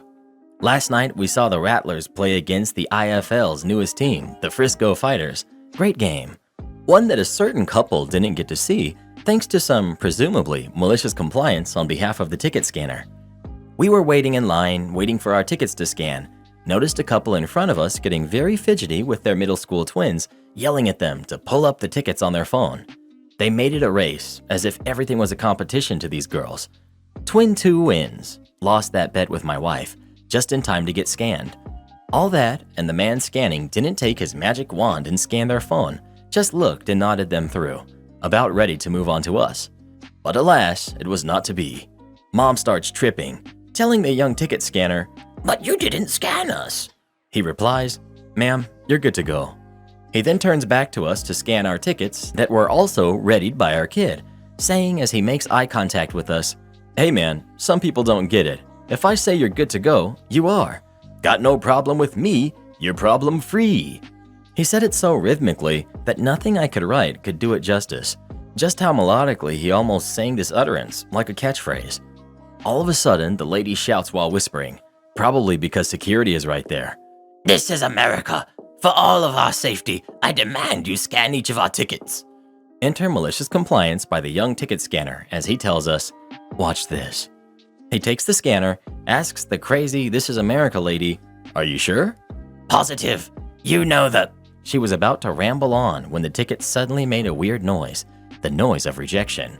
Ticket scanner says in an overly emphatic, sad voice, "Sorry, ma'am. I hate to be the one to tell you this, but this ticket is for our next home game.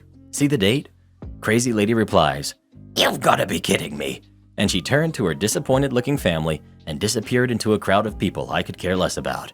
Ticket scanner turns to me and says, to my wife most likely, and kind of his coworkers and the general public, "I saw that date, saw that different helmet color. I tried to help them out, man. No one wants to listen. No one cooperating." Smiling all the way, shrugs in unison.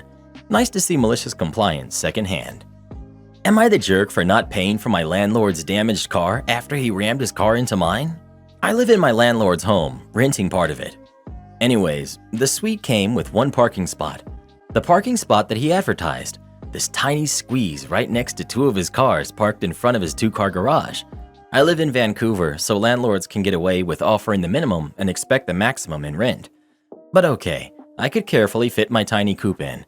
And I had for 3 months without incident.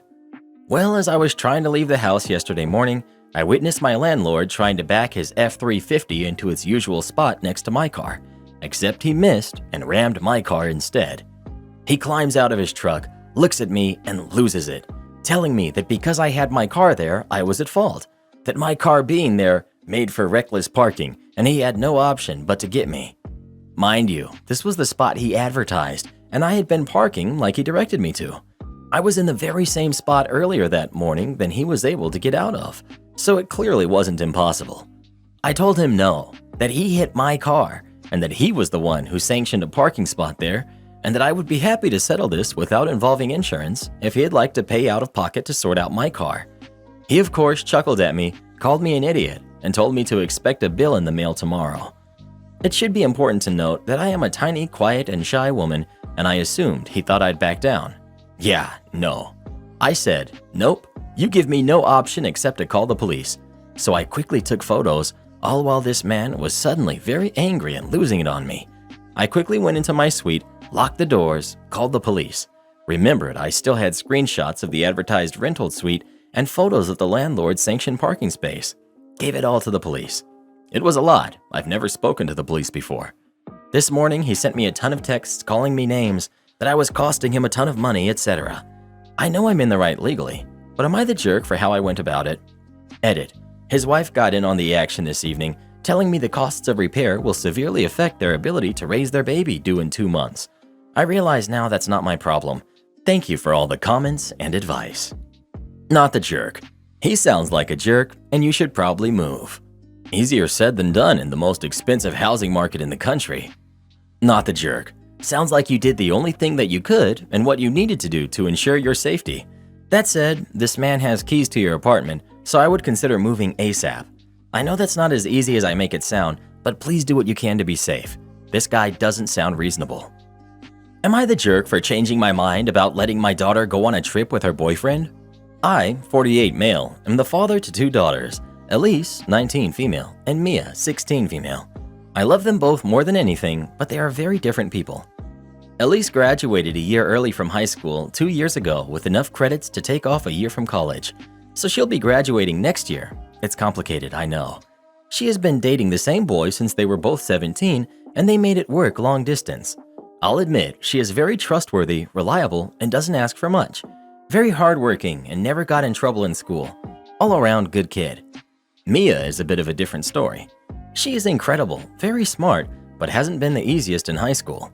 Got suspended twice in her freshman and sophomore year for doing stupid stuff, and has had several boyfriends over the last year. Made some poor decisions with a few of them, etc.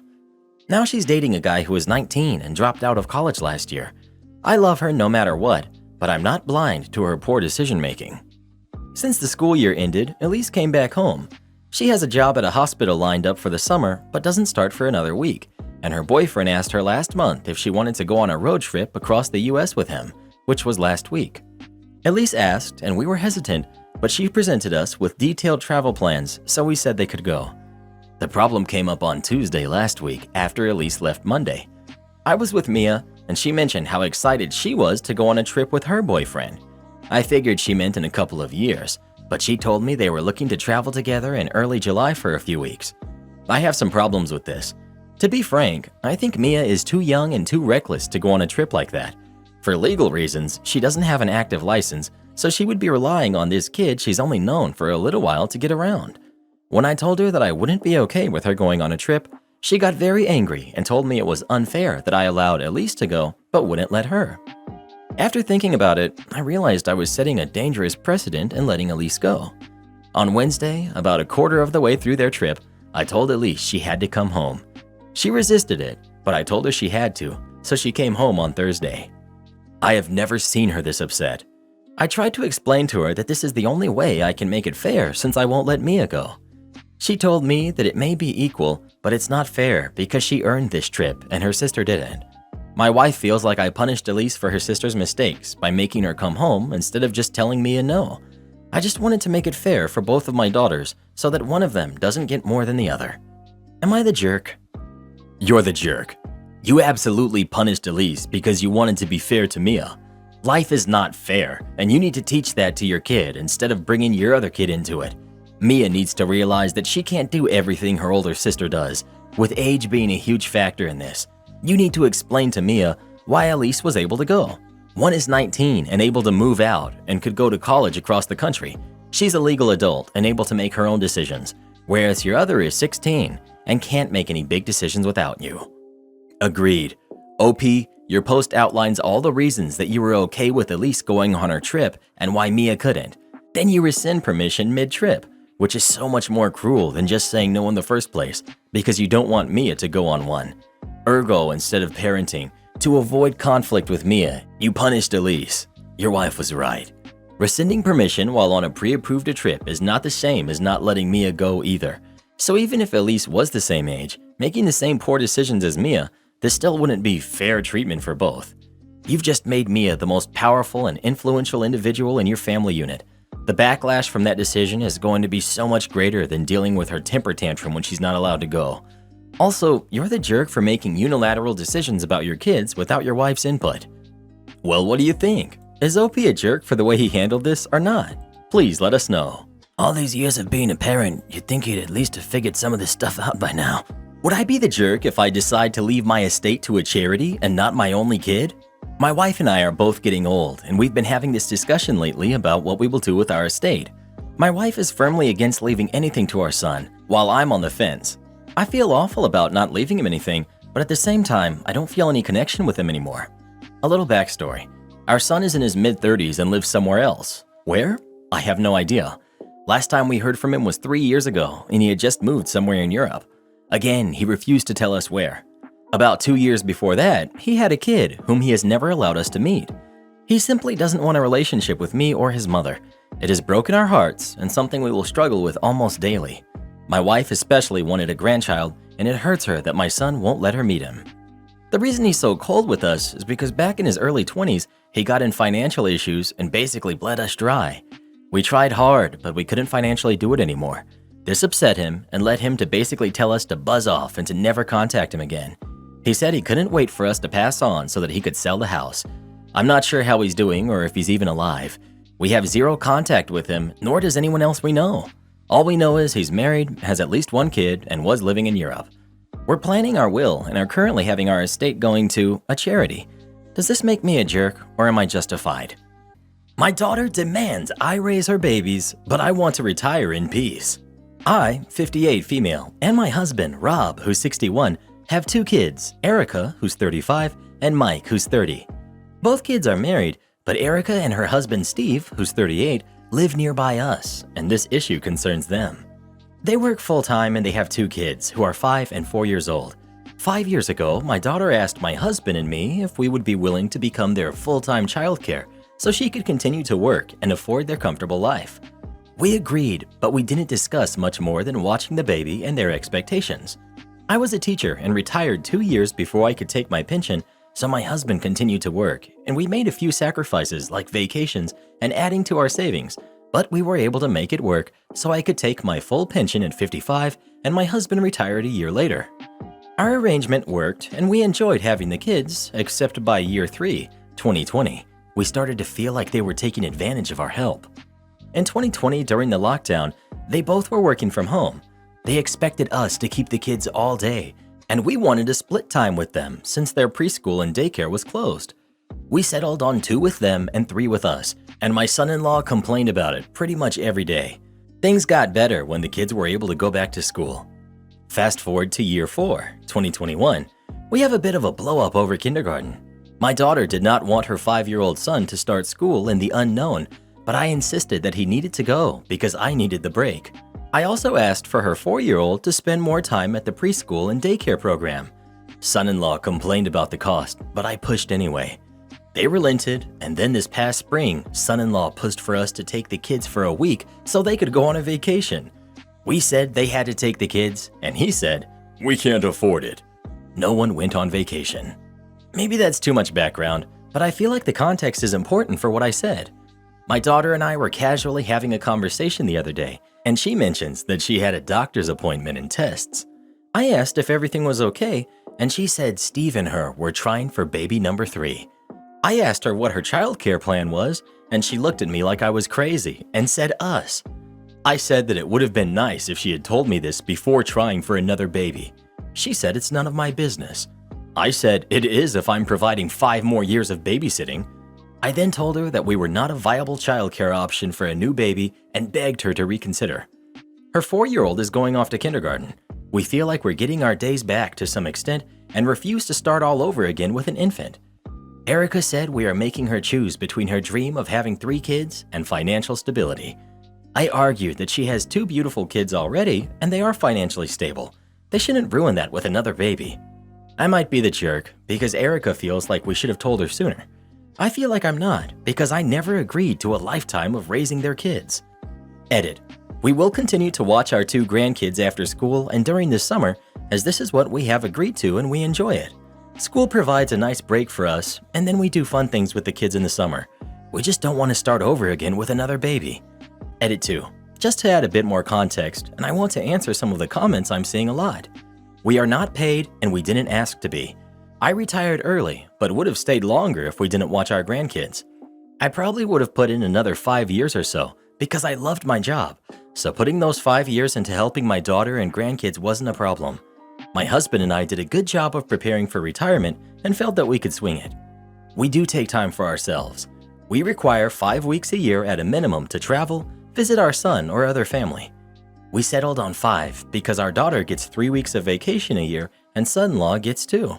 At first, son-in-law complained that him and my daughter would never get a vacation together.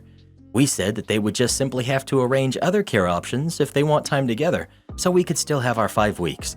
We do hold them to this, and one time in the past 5 years, his parents came down to stay with them and watch the kids during that week we were away. In terms of telling her to not have another baby, I was trying to make her see everything she does have and to focus less on what she doesn't have. Lastly, my daughter and son-in-law have plenty of money and are responsible when it comes to costs. If anything, my son-in-law is cheap, so I think their version of stability and many others would be very different. Not the jerk. Red flags should have been raised when they wanted to go on holiday without their kids at this age. Parenting is not something you take a break from, especially at 4 or 5 years old. They sound very unprepared to be parents at all, let alone for 3 kids. Edit. For clarity, by taking a break, I meant taking prolonged vacations. Of course, it's fine to occasionally drop your kids off at your parents' for a gathering or one night of enjoying life. Plenty of people take a break from their kids by leaving them with grandparents for a weekend, but the grandparents have to agree to it first. They wanted to leave their kids for a week when the grandparents already have the kids every day full-time? Why would the parents expect a break, but not want the grandparents to have one? Yes, parents are allowed to want a vacation away from their kids. 7 to 10 days is minuscule compared to the 365 days a year. Sure, if this was every month, then that would be neglectful. But a 1-week trip every couple of years without kids isn't going to ruin anyone's life, nor does it show that parents don't care about their kids. The key is ensuring you have safe, reliable, and comfortable care from individuals who happily agree to watch your kids for the entire time away. As a general note, parents don't stop being individuals when they become parents. It's a toxic and unsustainable mindset that parents should never be allowed to want or plan things without their kids. As long as their kids are well cared for, loved, and there is adequate care for the times parents aren't around, then this is a non-issue. OP is not the jerk for telling your daughter you won't watch another kid. Choosing to have a kid means thinking about childcare. A parent who dumps their kid off on someone else at literally every opportunity isn't a parent. And a week vacation from the kids wouldn't be an issue if they were the ones taking care of them full time. Well, who do you think is the jerk? OP or her daughter and son-in-law? Please let us know. Don't you just love it when parents think it's your duty to watch their kids for them for free? When my parents were thrown out of a kid's birthday party because they asked the stupidest thing imaginable. This happened, I think, when my brother was around 6 to 7 years old. A neighbor boy down the street was having his birthday party, and my brother got invited because they were sort of friends, but probably because they knew my parents would bring a gift. And they did. Don't remember what it was though, nor do I really care. My parents dragged me along to this party, even though I would have rather stayed home and played video games. I was bored and sitting down almost the entire time, so I got to witness pretty much the whole situation. It started when my brother was caught picking up the gifts off the table and shaking them. The mother of the birthday boy told him to stop, and my parents tried to defend my brother and say he was harmless. But the lady knew what my brother was really like and had my parents move him away from the presents. There were some games that the kids were playing. Don't remember what they were, but I do remember my brother tried to be the center of attention as much as possible. With each game, the birthday boy got first pick and first turn on all of them because it was his birthday. But my brother freaked out because he didn't get to go first. And my parents did ask the birthday boy's mother if my brother could get the first pick in turns. And the lady not only refused, but told my parents to get my brother under control or we'd all be asked to leave. Then came time for the cake. The mother lit the candles for the birthday boy and the adults started singing the happy birthday song. They only got as far as singing the birthday boy's name in the song before my brother burst into a tantrum on the table. He grabbed the side of the table and started trying to shake it. My parents had to hold my brother back for a moment, and then I saw my mother go up and talk to the mother of the birthday boy again about something, and the poor lady looked positively disgusted. And I learned later that she had asked her to let my brother blow out the candles first, and then they could redo it. The lady told my mother that it would be best if we left, and then they went back to trying to redo the birthday song. Well, my brother couldn't take it and ran to the table and shoved the whole cake right at the birthday boy. I mean, he used his arm to literally clothesline the cake and heave it right at the birthday boy. The whole room was silent for a few seconds, and then a bunch of the kids started laughing. Then the birthday boy started crying, and all the adults were mortified, except for my parents. My mother just started hugging my brother tightly and acting like a Karen by saying this all could have been prevented if they had just let my brother blow out the candles first. The mother of the birthday boy was cleaning up chocolate cake off her son and screamed at my parents to get out. The other kids there started crying because it had finally hit them now that there was no cake. My mother started dragging my brother out, but he broke free of her and then pushed over the table with all the presents on it. I grabbed him and held him still until my parents got him. I apologized profusely to the mother of the birthday boy and said I wasn't on my parents' side in this matter. Yeah, that's right. Little 12-year-old me had to apologize for my own parents. My dad yelled at me to get moving or I could walk home. I said I'd walk. It was literally a quarter mile down the street. I stayed and helped clean up the mess my brother made. The lady thanked me and said that I was a good egg, but my brother was just rotten. Someone went out and got another cake while the birthday boy had to take a shower because it was covered in cake. All of the mess was cleaned up and they redid the birthday song. After the party was over, the mother of the birthday boy wrote something on a piece of paper. It was a handwritten invoice to my parents for the destroyed cake, along with a written threat to call police, as someone there with a camera caught everything. I handed the invoice to my parents, and they really didn't look happy when they read it. Then they gave me the cash and told me to take it back to the lady. So I did. And that was pretty much it. Neither that kid or his family ever associated with my brother or my parents ever again. But the messed up thing is that at another birthday party months later, the same situation nearly repeated entirely. My mother asked the parents to let my brother blow out the candles first, gave stupid excuses as to why, and they outright refused, and my mother acted like a total Karen. My brother tried to knock down the cake. I was on guard and intercepted him. Then we were told to leave. It was after that my brother was no longer invited to birthday parties that were not relatives.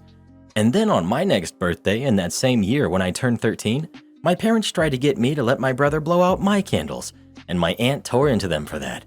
It was then, I guess, that my parents decided that if I couldn't share, then next year I shouldn't even have a party at all. Would I be the jerk if I didn't go to my brother's wedding over a bridesmaid dress? I'm currently in medical school and I live across the country from my brother and family. I was surprised when his fiancée asked me to be a bridesmaid because I barely know her, but she wants to have all the siblings in the wedding. I made it clear that their wedding was during my final exam week, and while I was able to get an accommodation to take my last 2 exams early, I still wouldn't be able to help much with planning or be present at things like a bachelorette party or a bridal shower. She said that was fine. It would mostly just be to have an even number of bridesmaids to groomsmen and for the pictures. There's a group chat that was created months ago that I would read through every couple of days to get updates on things I needed to do, namely to order a bridesmaid dress. Links were sent with 3 styles to choose from, and we would be updated on colors later. So a couple of weeks go by, and I ask what color to order. Bride says she's still thinking about it.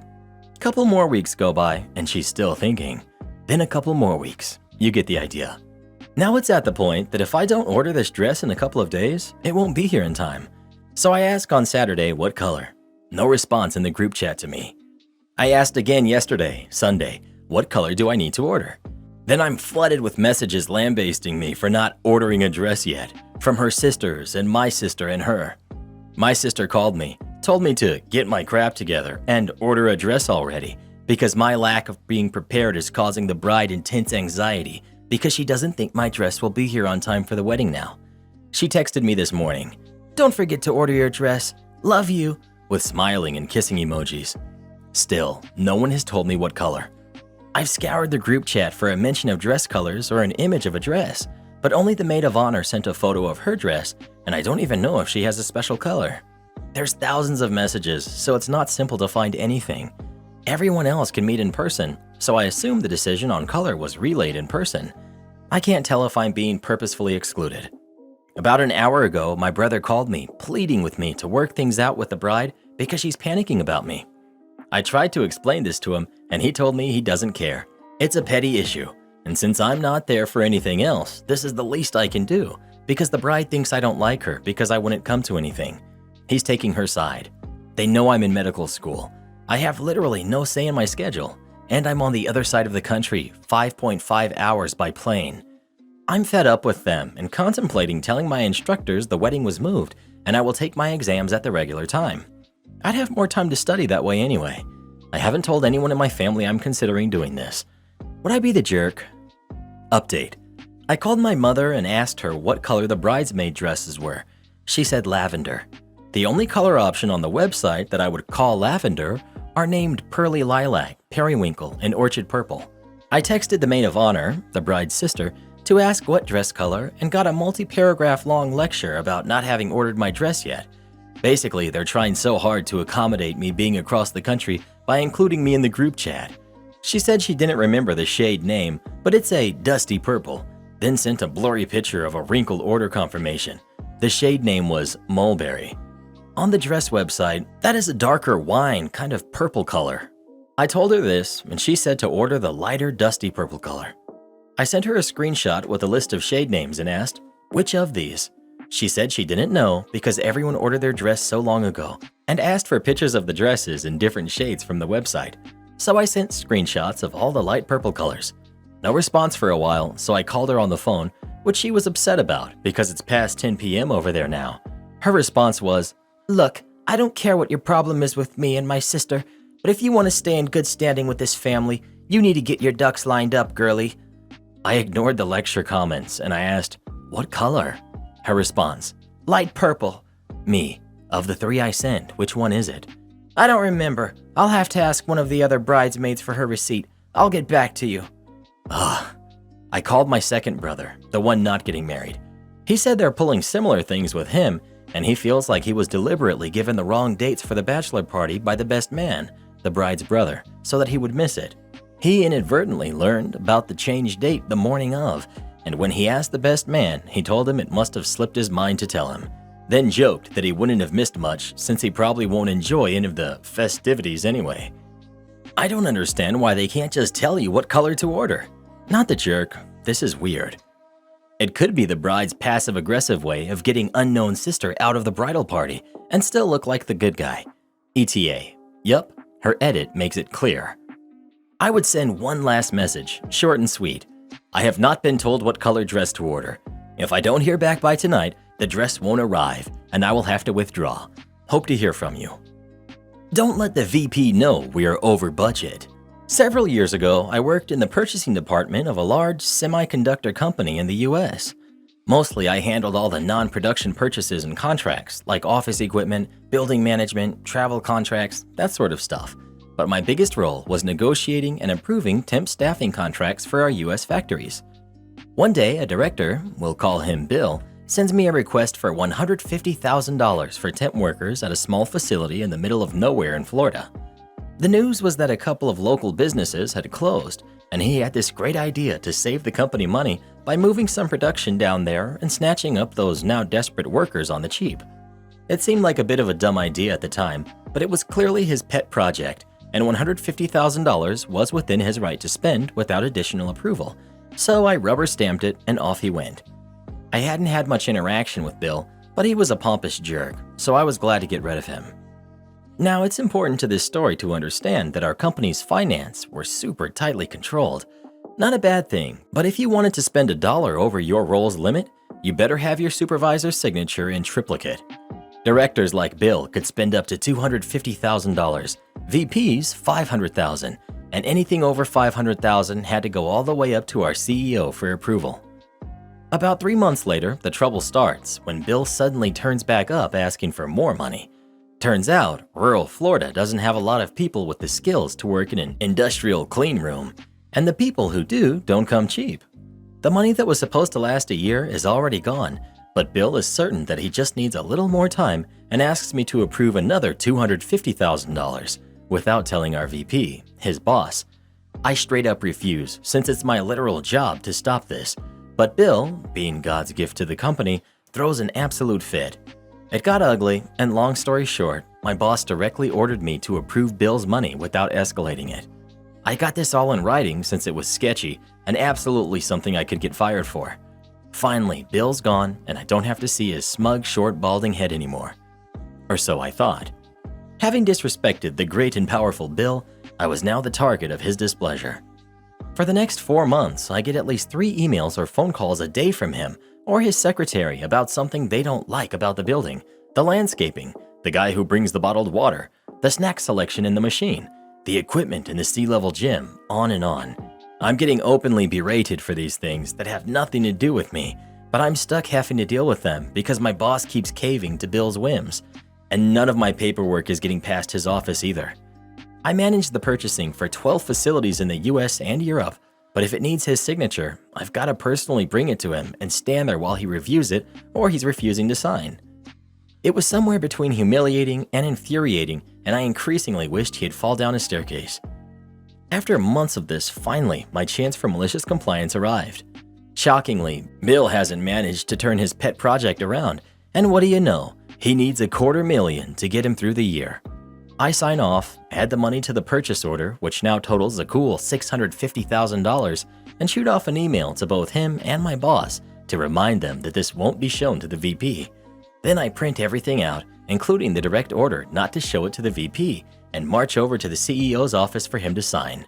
After all, it was now over the $500,000 required limit, and Bill never asked for him not to see it. All heck broke loose when they realized Bill's little project was $500,000 over budget. He didn't lose his job, but he refused to speak to me after that, which was exactly what I wanted. The Florida project was scrapped and was retasked to making basic electrical components. My boss was initially upset, but once he realized my insistence on getting Bill's order in writing had probably saved both of us, the whole thing went away. I was there for another year, and thankfully Bill never made an appearance at my office ever again. Am I the jerk for not letting my parents move in with me because I don't want to give up my pet's room? I, 37 female, am not close with my parents, who are 65 and 67. One of several reasons is their control, and I always hated that. Even living alone, they wanted to control, and it took several years of therapy to almost completely cut them out of my life, and I've lived in peace for 7 years. I don't intend to have kids. I don't intend to get married and live together, even dating. So my expenses are with me and my 4 pets, 2 dogs and 2 cats. They live a life of luxury, honestly, because I have a job that pays well. I have a 3-bedroom, 3-bathroom house, the 2 suites I used for bedroom and office. The spare room is for my pets. The entire room is modified, several things on the wall for the cats, beds, toys, a door that leads to the backyard. I like to sleep completely alone and in peace, which has already proved ineffective when sleeping with all of them. My parents only visited my house once, and before my pets. The oldest is 4 years old. So really at the time, there was an empty room.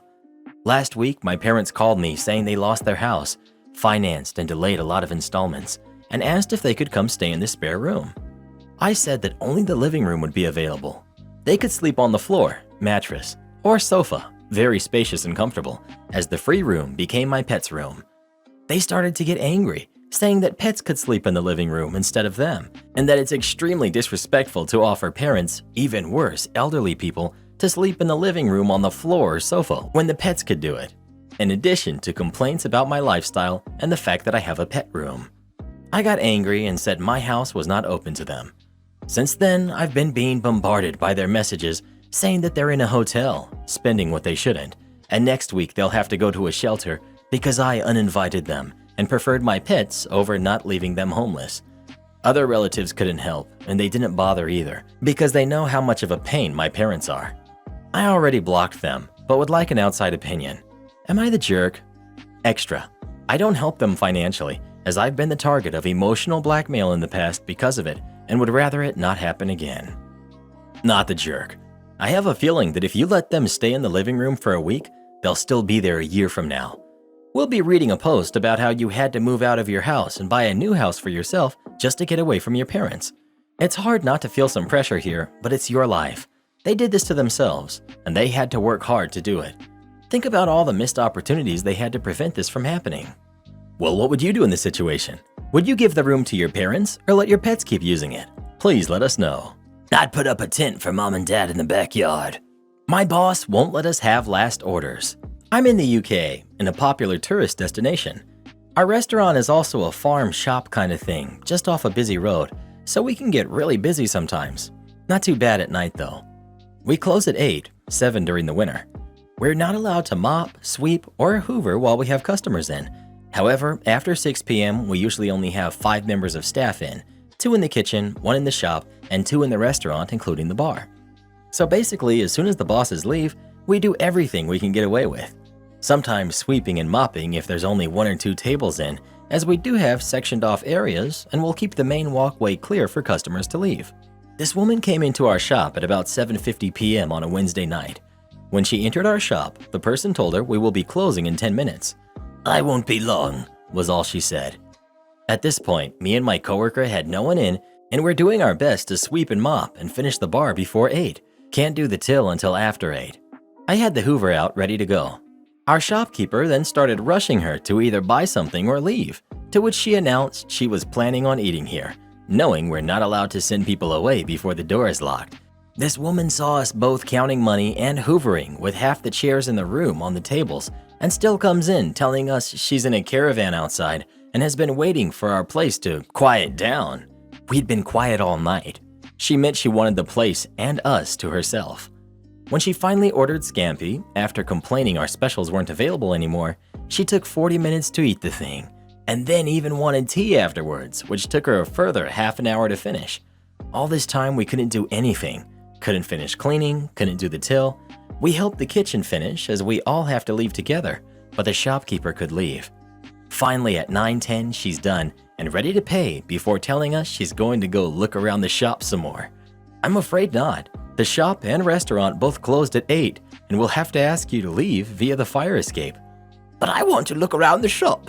Well, I'm afraid it's shut. It's open from 8 tomorrow morning.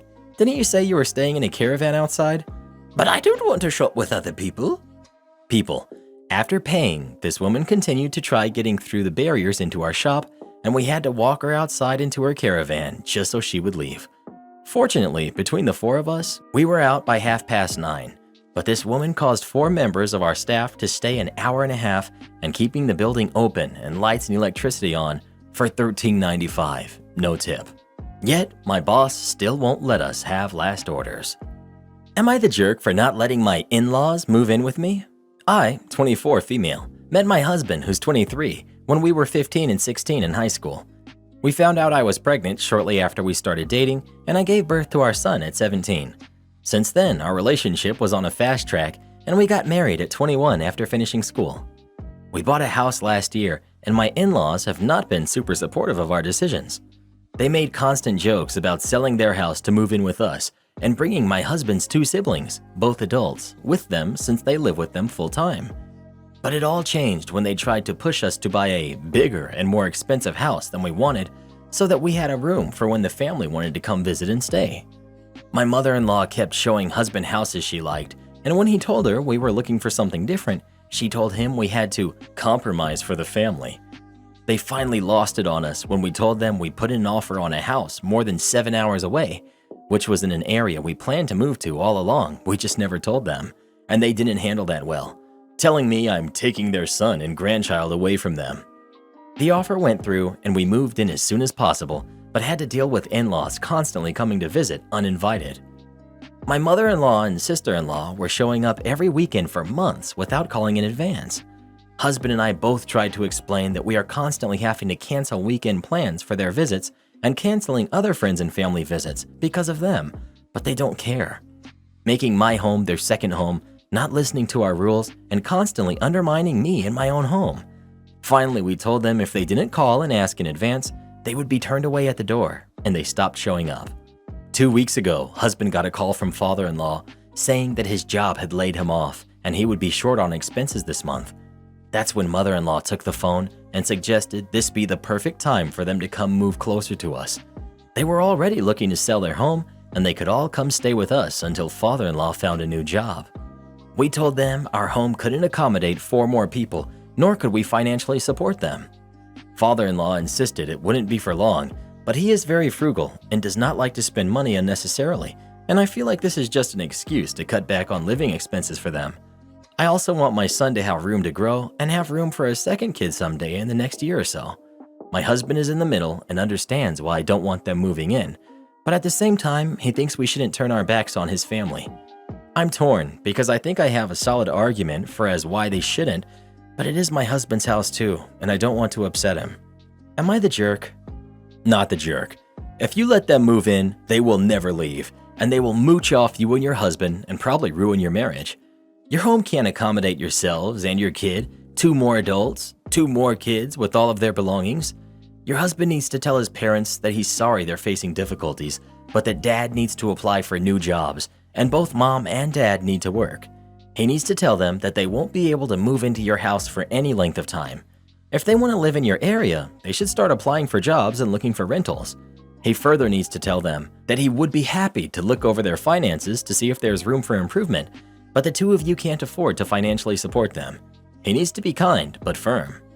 There's a good chance that mother-in-law and father-in-law plan to move in with you and your husband and retire, expecting you to pay their living expenses for the remainder of their lives. Given their insistence, allowing them to move in when they are relatively young and healthy would be a big mistake. Bought my Karen girlfriend a new iPhone. Sadly, it was the wrong color. It was my girlfriend's 23 birthday, and I, 25 male, got her an iPhone 12 Pro, as she's been wanting one for a while, so I saved up and it was very expensive. When I surprised her with it, I was expecting her to be excited, but instead, she told me that she wanted a black one, not a white one. The thing is, she never told me she wanted black. She just always said she wanted the phone itself. When I told her I didn't know, she told me that I ruined her birthday and just left. I was honestly in shock and disbelief that she was so upset about a phone color. I didn't know what to do with the phone and planned on taking it back. But then I remembered that my sister, who's 19, just had a baby and unfortunately had to drop out of college to find a job. I decided that I was going to give the phone to her since the phone she had was not working well anymore. I told her that I would give the phone to her, but I still had to check if my girlfriend changed her mind. So I texted her saying, "This is your last chance to change your mind about the phone because I plan on giving it to my sister." And she just texted me back, "I don't care." I asked her one last time, and again she said, "I told you I don't care." So that was that. A few hours later, I was in bed when my girlfriend came in and asked me where was her phone, and I told her, "I thought you didn't want it. I'm sorry, but it's too late now. I already gave it to my sister." She got angry and started shouting at me, saying that she thought I was joking and that it was her phone, so I had no right to give it away, and started stomping her feet, saying she wanted her phone back right now. I lost my cool and told her, "You are an adult behaving like a kid who didn't get their way. I asked you twice if you wanted the phone and you said no. Now, please leave me alone and stop behaving like a toddler." She stomped her way out of the room and texted me saying that I was a jerk, and now all of her friends are ganging up on me. So now I'm wondering, am I the jerk? Karen stops me mid-workout and demands to use the squat rack. This is becoming more and more common at the surrounding gyms, which is really annoying and a reason I've changed gyms more than once this year alone. Working out is a pillar of my everyday life, and it has been for the past 10 years, and I'm at the gym every day of the week. Now, I don't go to the gym to talk to people, make friends, or make funny videos. I go to train and go home. However, now with the new video trends, many folks want to record their exercises to post on social media. This is their business and not mine. They can do whatever they want, but I also don't think I need to stop doing my own workout to accommodate them. Last night I was doing squats on the Smith machine. I work out with headphones and I didn't notice that someone was trying to get my attention. I suddenly felt a tap on my shoulder mid-squat, and only then I noticed a woman with a very annoyed expression. She barely allowed me to finish the movement to start talking, which was muffled due to headphones. Long story short, she was annoyed because I was training on the Smith machine and she wanted to record herself doing regular squats. However, she said the best spot was in front of that Smith machine. There's more than one, and she didn't want me on the frame. So she wanted me to stop my series for her to record. Now, usually if someone comes to me with a good attitude and asks if it's okay for me to stop for a series or two for them to record or even move machines, I would absolutely not mind and comply. This lady did nothing of the sort, being extremely arrogant and honestly extremely annoying. So I was petty and I told her to record once I was done, and I proceeded to do every single exercise I could on the same Smith machine. Squats, Smith. Hip thrust, Smith. It was petty, and I know I shouldn't have done it, but I felt very vindicated seeing her annoying expression. That being said, a few people said I was a jerk for doing that, as there were other machines I could have used. Honestly, they might be right, but hey, I thought I'd ask the internet. Was I too much of a jerk here? Not the jerk. First off, who interrupts someone mid-squat? A lot of gyms have a no recording policy where I live. In my last gym, these people just got reported to the fitness manager. Not the jerk. For all those people trying to film themselves in a public place, get over yourselves. We don't care about your 1,327 followers seeing your gains.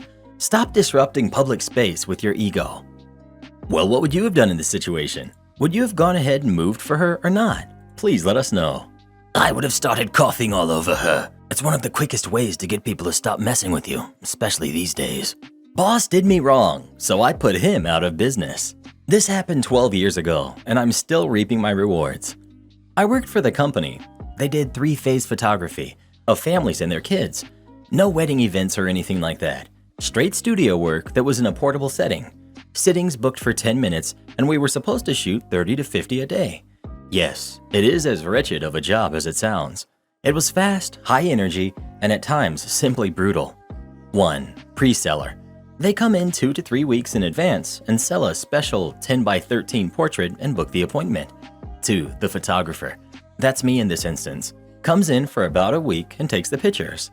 3. The salesperson returns 2 weeks later with the special along with the other 6 poses I took and tries to sell you $400 worth of pictures. I was very good at what I did. The company sales average was $100 per customer per 50 customers. The more you shoot, the lower your quality because you spend less time taking care of details, and details sell pictures. My average was 175-ish per 150 to 200 customers. I was making this company a lot of money, and they consistently treated me like crap. Oh, the stories. Their business model was shoot as many sittings as you can, as fast as you can. To them, shooting 50 with a $100 average was better than shooting 35 with a $150 average, even though the profit margin was exactly the same. I never agreed with that, and boss and I went around and around about it every week. They withheld raises because I didn't have enough sittings and took my bonuses because I wasn't meeting their quotas. So I figured out how to be fast, efficient, and darn good. That's another post. So that's the background. Now the good stuff. Enter the jerk. The jerk is a pre-seller who lied to the customers, lied to the store, and would book appointments from 9 a.m. to 8:30 p.m. even though the studio hours were 10 a.m. to 7 p.m. He told every lie in the book, and I think he even added a few of his own. Want to bring your dog? Family of 15? Sure. Bring 5 change of clothes and we'll even have her do your makeup. I don't even do my own makeup. Come and get your picture taken and we will throw in a free toaster. And just to make it interesting, he would triple and quadruple book appointments, and when he ran out of those, he would sell open appointments and tell people to just come in anytime and my photographer will work with you. Ugh, just writing that makes me mad even after all these years. The biggest problem is he would waive the sitting fee or just not tell them. I was obligated to collect that $8. Every time I didn't, it came out of my check. It was a nightmare. I refused to work behind the jerk for these and 1,000 other reasons. I told boss that if they ever put me behind the jerk again, I would quit, which is exactly what happened. They knew he had been working at the store I was assigned, and they lied about it. I immediately called boss and told him this was my last week and that he needed to make arrangements to get the photography equipment at the end of the shoot. I should have walked out, but I was young and dumb. It was a 3-day shoot, and I did 316 customers by myself. That is an insane amount of sittings, and nobody was happy. Every night, the store manager had to tell my customers to leave because the store was closed. People were lined up at 9 a.m. waiting for me. I took so much mistreatment that week. After a customer threw a shoe at me and another spit on my pizza, the store security guard brought a chair over and stayed with me almost the entire time I was there. I honestly cannot remember how many people were escorted out of the store because they acted a fool in my studio. It's been over a decade, and I still have nightmares about that week. But nobody came to get the equipment, so I start making phone calls and plotting. Me. Hey, what do you want me to do with your equipment? Boss. You're going to need it next week in Florida. Me. No, because I quit. Boss. You didn't give me any notice, so I'm not accepting your resignation. I'm sending you to Florida next week. Me. I'm an independent contractor, remember? You can't make me go to Florida. This is not complicated. I quit. Boss, just go to Florida. I don't have time for this now. You can quit in 3 weeks if you can hire a replacement. And he hangs up. Nope, not going to Florida. I packed the equipment and took it home with me. The camera was a brand new Canon T2i 550D, and those were pricey back in 2010. I really didn't want to give it back, but it wasn't mine to keep. I had an idea. Boss was an absolute train wreck of a human. If he didn't want to do something, he wouldn't. If he could find someone else to do it, he would. I decided to use his own worst traits against him: avoidance and procrastination. The next thing I did was take the company credit card and go to the nearest storage unit with climate control. I rented a unit and paid for the first month, but just one. I unloaded it all, down to the last halogen light bulb. I took detailed pictures of everything and an inventory. I locked the door and walked away. At this point, there was nothing I could do but wait and hope Boss would continue to be the worthless wreck I knew him to be. Next, I called and reported the card stolen. Why? Because I knew if I didn't, that card would remain active and rent would be paid every month on time, and that just wasn't going to work for me. I cut it in half and sent it and the combination to the storage locker to Boss via FedEx, along with a hand-painted sign that said, "I quit." I also sent an email to HR telling them that I was terminating my contract and that Boss had the information and the equipment. This is probably the only sketchy thing I did. The person I emailed was out on medical leave and I knew it. I could have sent that email to a dozen other people who worked there, but they might have paid attention to it. By the time she got back to the office, she had so many emails, she couldn't even begin to tackle them all. A month goes by and the police knock on my door. Okay, so I wasn't expecting that. The company has reported the equipment stolen and the police are there to investigate. I really thought I was going to jail. The cop that knocked on the door was fully expecting to take me away in handcuffs until I explained what was going on. I ended up taking copies of the emails to the police department as well as my copy of the contract with the storage unit. I also had a copy of the shipping label. Both my name and the company were listed on the contract. I had to make an official statement and jump through some hoops. The company had placed a monetary value of $12,000 on the studio rig, so potentially I was in a lot of trouble. Except I covered myself. The police told me I was in the clear because the storage unit had their name on the contract, their credit card was used to pay for it, and I had sent the combination and all the pertinent information to the company. I am very good at cover yourself with paper.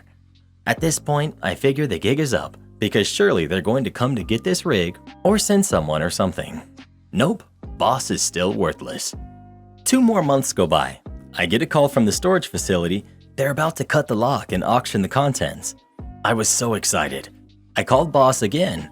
He dodged my calls and ignored my emails to please call me immediately. I never specifically stated what I wanted to talk to him about, and just like I was hoping he would, he ignored me. Okie dokie, I have done all that I can. And that's when it all started to come together. And then I hit a pretty good snag, but it actually worked out better in the end. In this state, if a storage unit goes up for sale, the owner cannot purchase it at auction. I didn't know that. But where there is a will, there is a way. They sent letters and called 3 more times, and then the date was set. The unit went up for auction on my birthday.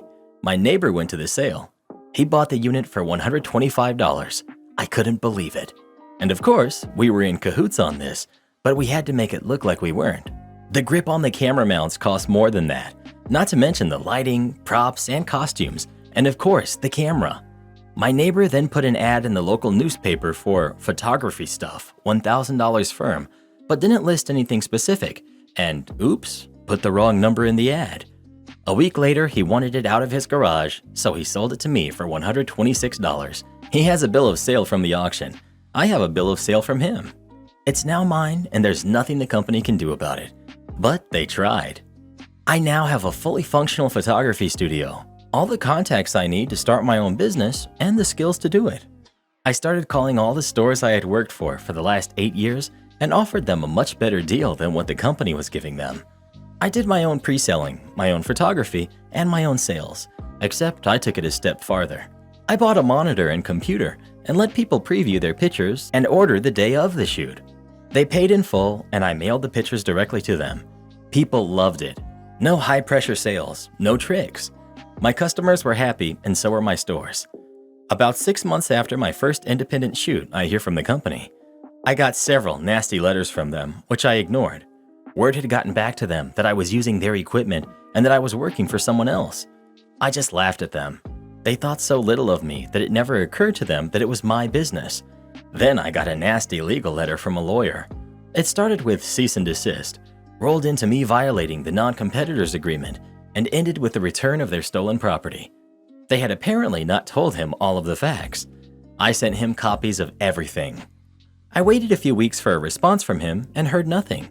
I finally called to find out what was going on, but no one was available to take my call. How convenient. A few days later, I got a certified letter in the mail saying, "No other legal action will be forthcoming from this office." I would have been content to just let it slide, but this whole thing ticked me off, and now I wanted revenge. I made a real effort to really get them. Little by little, I built my business and my reputation. I didn't have to do any of the nasty tricks that the jerk did. Within a year, I had stores and schools calling me. I had more work than I could handle on my own, so I took on a second photographer and a third. I actually hired 4 people out from under their noses. At the height of my business, I had 8 additional photographers and a full-time office assistant. I could have grown much larger, and in hindsight, I'm so glad I didn't. Digital photography was a huge boom to the industry, and then it backfired. I found my niche in the market just as it exploded. I ran the company completely out of 3 states. They lost all of their chain contracts to me, including the store where it all started. The jerk lost all of his stores and ended up working at a gas station. The boss ended up demoted because his district was dissolved when I sniped the contracts. The jerk actually tried to convince one of my photographers to hire him to do the pre-selling for her. By now, my name and my business name had a really good reputation. Boss left the company for good and used me as a personal reference. He was a good photographer, just a rotten manager, and I took great joy in telling the people who called me that I was legally not allowed to tell them what I thought of the man. The age of the cell phone camera pretty much destroyed traditional photography, and I closed my doors as a business in late 2017. The company closed for good in 2016, and I would like to think I had a hand in that. I'm still standing, and they are nothing but an empty building. I still have the original rig, but the camera has been replaced several times. I do senior pictures and the occasional venue shoot. Most of my photography is for restaurant menus now. People ask me if that's boring. I've never had a meatball scream, cry, or kick me, which is pretty much a daily occurrence when you work with kids. This may not be as epic as some on here, but I beat them at their own game, and that still feels pretty darn good. My roommate fails at adulthood. Her parents expect me to take care of her. I'm 23, female. My roommate is 22, but failed at basic adulting because her parents failed their job. She presents herself as the cute, kind, understanding, and innocent girl when she's with people. I was fooled by this too. It's why I agreed to be her roommate, because I thought she was a nice person. But she's a failure at basic adulthood. We became roommates a few months ago, and I can't wait to move out next month. At first, everything was normal, then it got bad. She fails at basic cleaning. She let her pet starve and live in its own filth. I think she should be reported because the animal would have starved if I hadn't been feeding it. She made the house dirty, hair everywhere, mess in the kitchen, the weird smell from her room, and I've been doing all of the cleaning. She only cleans when I get really upset and tell her to clean up. And I really hate how she always pulls the innocent thing whenever I tell her your bad hygiene has damaged our living conditions. A few days ago, she caused a little drama in our school because she disappeared for 2 days straight. She didn't respond to anyone's calls or texts. People thought that she had went missing. I panicked too because the area we live in isn't very safe. I really don't like her, but still, I don't want anything bad to happen to her. Eventually, yesterday, she returned home looking normal and said she went over to a friend's place. Her parents panicked and somehow got my number. I told them she has returned home safely. They told me they believe their daughter is now depressed or something. There's no diagnosis though. She has stopped going to school all of a sudden, refuses to talk to them, they couldn't hear from her for days, etc. I was weirded out because I didn't notice she actually had dropped out. I told them she had returned home safely, but they wouldn't calm down. Now the annoying part begins. We are in another country for college, so we are both very far from home. I understand that they worry about their kids' safety. My parents worry about me too. Therefore, I always text them to let them know what I'm doing and that I'm safe. But my roommate's parents? I can see why she became distant from them. Ever since her mom got my number, she constantly rants about how they think their daughter is depressed and requires help. Her daughter wouldn't talk to her. She's heartbroken and desperately wants to know how her daughter is doing. She talked about how they were very protective and strict about parenting when she grew up. No wonder she fails at basic adulthood. They didn't teach her anything. Because her daughter once left the house for 2 days and didn't contact anyone, she now believes that her daughter is never home.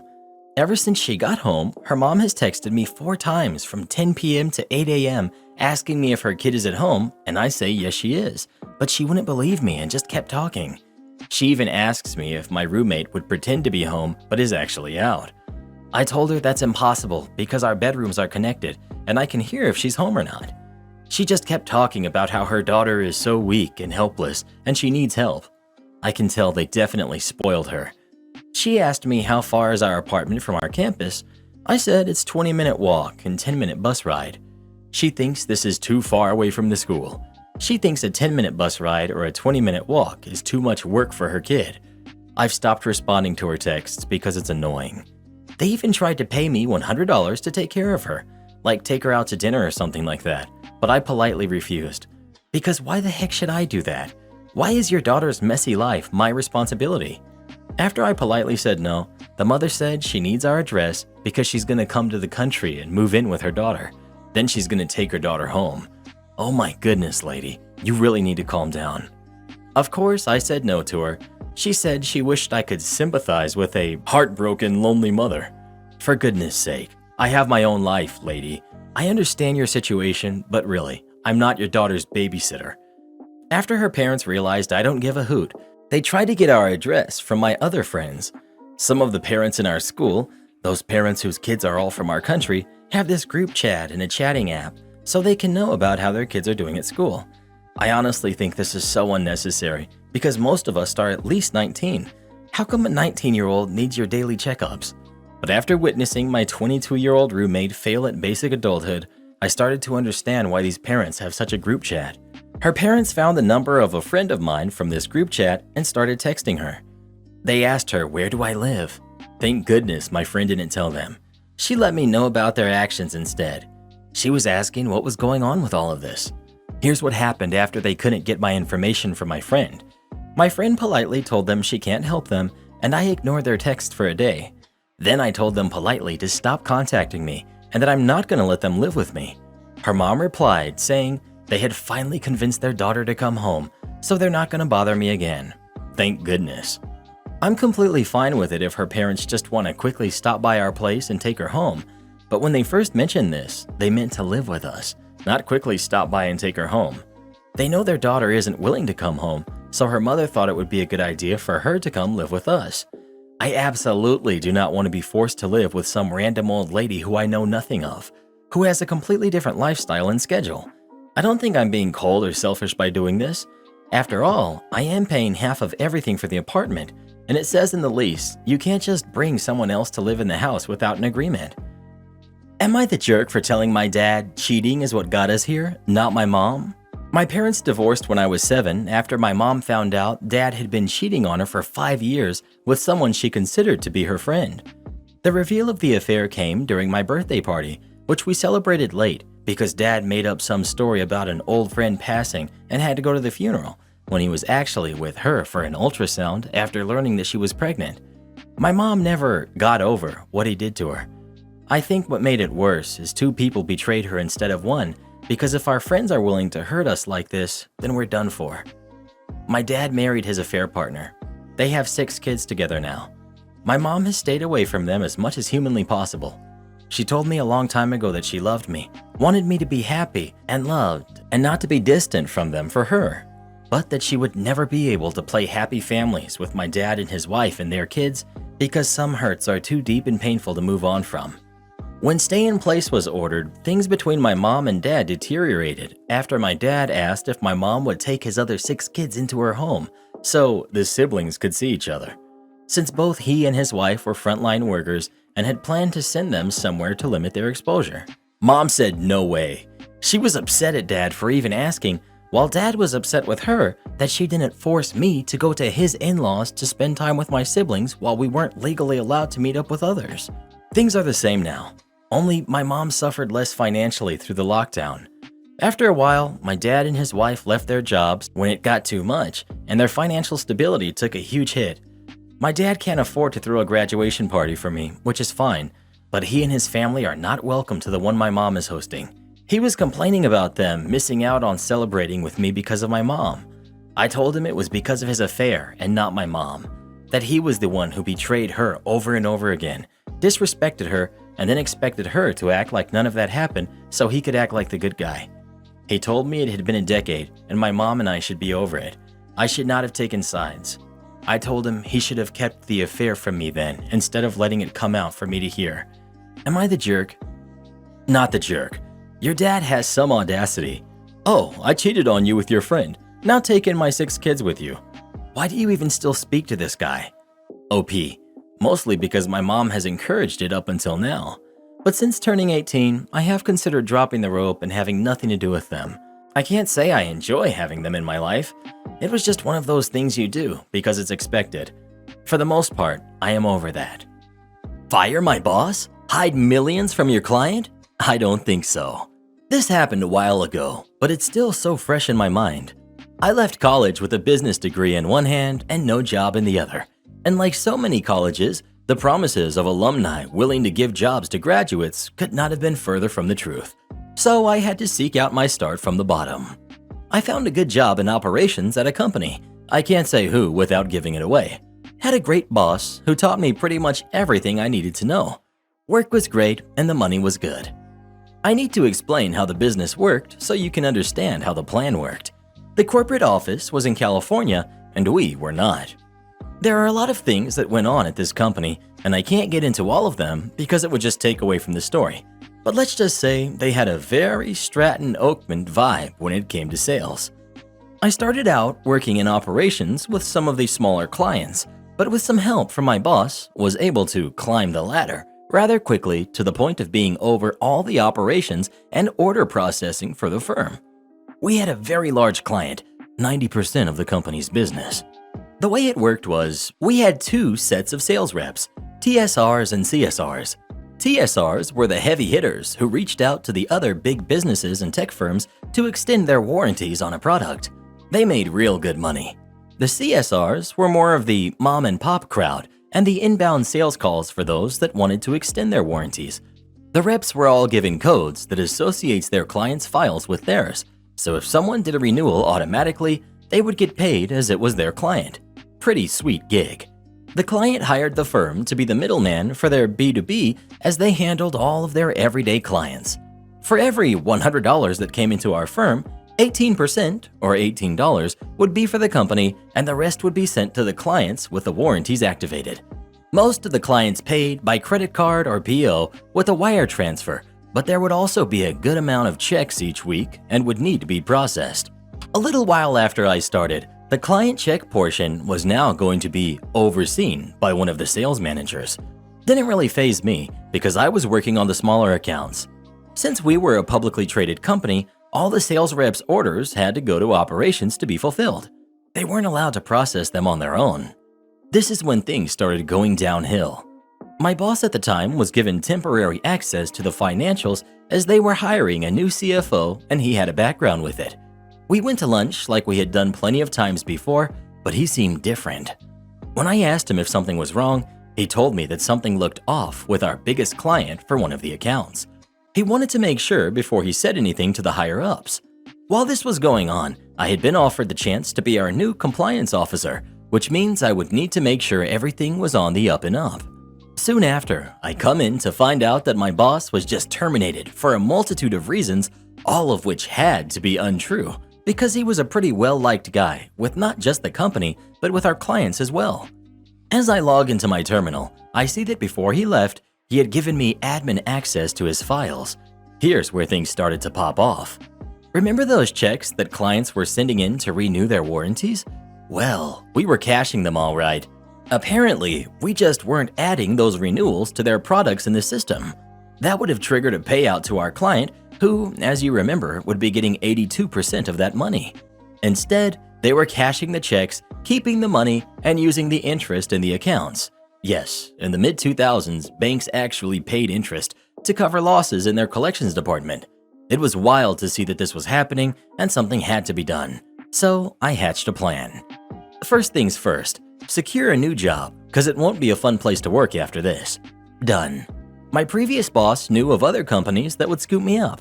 Put in my notice and stated in my exit interview that I just couldn't be a part of what was happening, even though HR was in on this. I wanted it on the record. Next, get approval for overtime for all operations crew to come in on a Saturday and double pay them. They arrive early Saturday, obviously not too thrilled as to why they are there. But then I explain that if they complete the task, not only do they get their overtime, but they get nice bonuses. They were much happier. They spent the entire day applying all of those checks dated back years to the client accounts. We're talking millions of dollars. When all of the sales reps arrived Monday, they were shocked as heck. Not only did they meet their weekly goals before picking up the phones, they made their monthly and quarterly goals too. 2 weeks into the new quarter. Cheers, partying, yelling, screaming, celebrating. Except sales management. They went from being really excited, to skeptical, to confused, to oh no in about 2 hours. They realized where it must have came from. Because not only did the company hit all of these sales, since it had been over a day, the client came into work Monday to see a very nice payday in their system as well. And like anyone, would have questions, and says they're coming out to congratulate the team on such great numbers. So management starts scrambling because they can't figure out how this happened, and all under my boss's old login. On my last day, I arrive and in the lobby. I've got my box ready for the last of my things. Guy walks up as we're waiting for the elevator and he strikes up a conversation with me. He notices my box and jokes about getting fired, and I just tell him I had a great opportunity come up, so I decided to leave before crap hits the fan. We laughed. Really nice down-to-earth guy. He realizes we're getting off on the same floor. He asks if I work for X. I say yes. He asks where. I tell him operations, and he reveals that he is the CEO of our client. We go our separate ways. Client shows up, and there's a big party. Afterwards, the client says that they would love to get a breakdown of where most of the sales came from, so they can allocate more money to that department. Management says sure, but it made up a lie about how they can't share client payment info due to regulations, blah blah blah. Cue my exit from the company. 2 weeks go by and I get a phone call from a number I don't recognize, so I let it go to voicemail. When I get off work, I checked it to find out it was the CEO of the client where I used to work. He has had something come up and would like to talk to me. Of course, I'm nervous as heck, but I call him back and he picks up on the first ring and we get to chatting for a bit, and he finally just asks me, "Why did you leave?" I tell him I had a great opportunity come up. He doesn't buy it and says that apparently my comment about crap hitting the fan really stuck with him and he thinks something more is going on. So after a little more prodding from him, I tell him, "Just look at collections," and that's all I can say. He thanks me and I hang up. 2 days later, he pulled the plug on the account. Apparently, my old company tried to threaten him with a lawsuit for pulling the account 3 years early. He replied with, "That's fine, because when I show the courts that I have the evidence that you committed fraud," corporate came in and cleaned house. All of the management was fired within the day. 1 month later, my friend and I had a very memorable trip to Vegas, all courtesy of our old client. Epilogue. Best part. I guess this should have been part of the story. My old boss was an adopted kid, treated his adopted parents great, while their real kids didn't, and when they passed, they left him all of their money. All of it. This was about 2008. He was in a weird place because he loved his parents and was really close to them. He went to his church to pray for his parents and for what to do with his new landfall of money. He loved working but didn't need to anymore. He left the church and went to a bar because, who doesn't? He sits next to a guy who, and this is almost out of a movie, is a developer and has run out of money to finish his development because it's 2008 and no one is loaning money. They get to talking and he thinks maybe this is a sign. I'll speed this up because I've got to run to work, but he invests in the guy's development by buying all of the houses, dirt cheap at the time, and now lives off the residual income from all of them being rentals. Life sucks because so many people do crappy things and get away with it, and it's great when good things happen to good people. My ex pranked me by telling everyone I got her pregnant. My girlfriend believed her and ended up moving out. Over a year ago, my relationship got put in a bad place because my ex, who I broke up with 2 years prior, sent me a DM that I'm her baby daddy. Her daughter was under a year old, by the way, so I already knew it was BS, and I told her don't contact me again. She found my girlfriend, who's 27, on Instagram, and then started sending her messages too that this is my daughter. She's sorry for being involved with me, knowing I was in a relationship with my girlfriend, but since I'm refusing to take responsibility, she didn't know who else to reach out to, trying to make herself seem all genuine. My girlfriend was sent fake screenshots that were supposedly from me, then also the one I actually sent her about leaving me alone because that's not my baby. Around this time, my girlfriend was 6 months pregnant, so the stress and hormones of that, plus the info she gave her, the times we supposedly met up after telling my girlfriend I'm working late matches up because those were actually nights I had to work late. All of that freaked her out, and she really did start having doubts. It got to the point where my girlfriend was really scared and confused, and then she went to stay with her parents for a few days. I was so scared I was gonna lose my family. Then, my ex apologized when she heard my girlfriend wasn't staying at our apartment. She just wanted to mess with us a little because she was still bitter I dumped her, but she didn't mean for it to go that far. My girlfriend came back. It took some time to come back from that, but we have our son now who's 7 months old, and we've been happier than ever. My sister, 25, female, told me about this last weekend when we were at our parents'. She got a little tipsy, and when we were joking about all of our old embarrassing stories, she just blurted it out that she thought it was okay to talk about it now since me and my girlfriend are fine. I kept asking her why the heck would she do something like that, straight up arguing right there in front of my family. She says she was just being stupid and bored since she wasn't working, and like my ex, didn't realize it would get that bad, which is why they stopped it. But obviously, my ex didn't rat on my sister. I called my sister a jerk for almost wrecking my relationship, and what that put my girlfriend through. My sister started crying, and this is why she didn't say anything, because it might get this reaction. She only said something now because she was embarrassed, and now we're in a good place, so she doesn't know why I'm so mad about it. It was a whole thing. My sister cried in the bathroom and wouldn't come out. I went home early to be with my girlfriend and son. They're all saying that I behaved like a jerk when my sister decided to come clean, and that I owe her an apology for my overreaction, just like she owed me one. Was my reaction warranted though, or was it actually an overreaction? I'm still mad about it. Am I the jerk? Not the jerk. That's not a prank. That's an attempt to completely ruin your life and current relationship. How can your sister justify causing that much distress to your pregnant girlfriend? Because she was bored? What on earth? Not the jerk. And if I were you, she'd no longer be my sister. That's not a prank or a joke. It's malicious and cruel. Would you forgive your sister if she pulled a prank like this on you or not? Please let us know. A real sister would never pull a prank like that. I'd definitely cut her out of my life. Landscaping owner rips off my friend for $400, so my friend makes him incur $15,000 in expenses. A while back, my friend was selling some stuff online, and among the items was a water heater.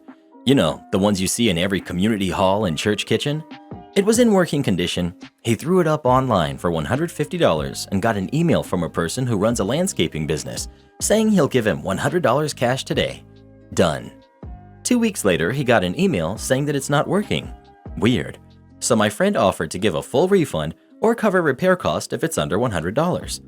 The guy instead sent an invoice for $400 saying the repairs had been done, and if my friend doesn't pay it in 48 hours, he'll send a debt collector after him. He paid it out of fear and emailed him the confirmation. The landscaping owner then emailed back saying, "This is the price you sometimes have to pay when selling secondhand electronics," followed by a "Have a great day. Don't let this hold you back," with a smiley at the end of the email. A month later, my friend was in a bar and overhears a girl talking about how her boss, who runs a landscaping firm, did over some guy selling a water heater. My friend said, "Oh no, I gotta hear this. Do you mind if I join your table?" And the girl said sure and told the story. Her boss had brought a busted water heater from a secondhand store for $25 and a working one for $100 and billed the seller for the repair for the busted one before he sold it for $300 to some community group. My friend asked, "Who did this so I don't hire that guy to fix up my yard?" She says the company name, and lo and behold, it's on the email of the guy my friend sold the water heater to. He was the jerk in this story. He told me he was pretty angry about it, but lockdown then hit, so he had other stuff to worry about. 18 months later, he was browsing the website he originally sold the water heater on, and he saw a bunch of landscaping materials: shovels, gardening stuff, wheelbarrows, lights for working at night, drills, nail guns, some construction materials, and a generator. Now, in my friend's location, apparently, if you're selling a generator, then you need to have a warrant of fitness for it, proving that it works, it's safe, no flayed wires, etc. Most people ignore it, and he saw that this generator is being sold by the landscaping firm. This generator, he said, just by looking at it, there was no way it would have a warrant of fitness. Word of note: failure for a business to provide the warrant upon request for a generator after 2 weeks, when reported to the official departments and enforced by the court, the punishment is a hefty fine, and the courts often force the seller to refund the affected party and pay any costs that they incurred. evilplottingmusic.mp3. He talked to his flatmate, who agreed that they would go 50-50 on the generator, but he would transfer the money. Now, my friend had never met the landscaping firm owner face-to-face when selling the water heater. He left it outside, and pickup was confirmed via his security camera. And when he gets there, it was clear that the owner, this old grumpy-looking man who enjoyed yelling at his employees, had emptied out his storage unit. The owner was very much, "As it is, no refund," and the flatmate showed him the transfer confirmation, and they take the generator for $800. No warrant of fitness provided. They then took it to a friend of theirs who's an electrician, and he agreed to check it out and give an invoice for repairs, and to quote the friend, "It would be cheaper to buy a new generator, and to be honest, this generator shouldn't have been sold, it should have been scrapped." They also found that the main identifier number had been scratched off, but not the second number that's often recorded on the warrant for tracking purposes. So they got in contact with the seller, telling him the cost for repair, around $5,000. He promptly tells them that he's not paying, "as it is, no refund," to which they then asked, "Have you got the warrant of fitness for this generator?" Silence for 2 days. They followed up with another email asking for it. No response. They then ask again and get an email from him saying that he'll take it back for $800. They said, "No, we want the warrant," and they get no response. They emailed him every day for 2 weeks, nothing. So they printed out the original item listing that had been screenshotted and had been archived on the website and reported him to the website and then to the government. 4 months later, my friend is in court, and the guy went up to him. He tells him that he will take back the generator for $800 and that my friend and his flatmate will be going in to tell the judge that the seller has refunded them and that they want it all dropped, and that's what's happening here. Full stop, end of story. They're doing what they are told to do. My friend said no. So they went into the courtroom, and it's over very quickly. The inspector the government sent out to inspect the generator stated that it was in poor condition, shouldn't have been sold, was highly unsafe, and that the seller had tried to get the generator a warrant in early 2021, but instead had been told that it was to be repaired or scrapped and that it was not to be sold. They identified it by a second number on the generator that they took down in the original attempt to get it a warrant, which had not been scratched off like the first.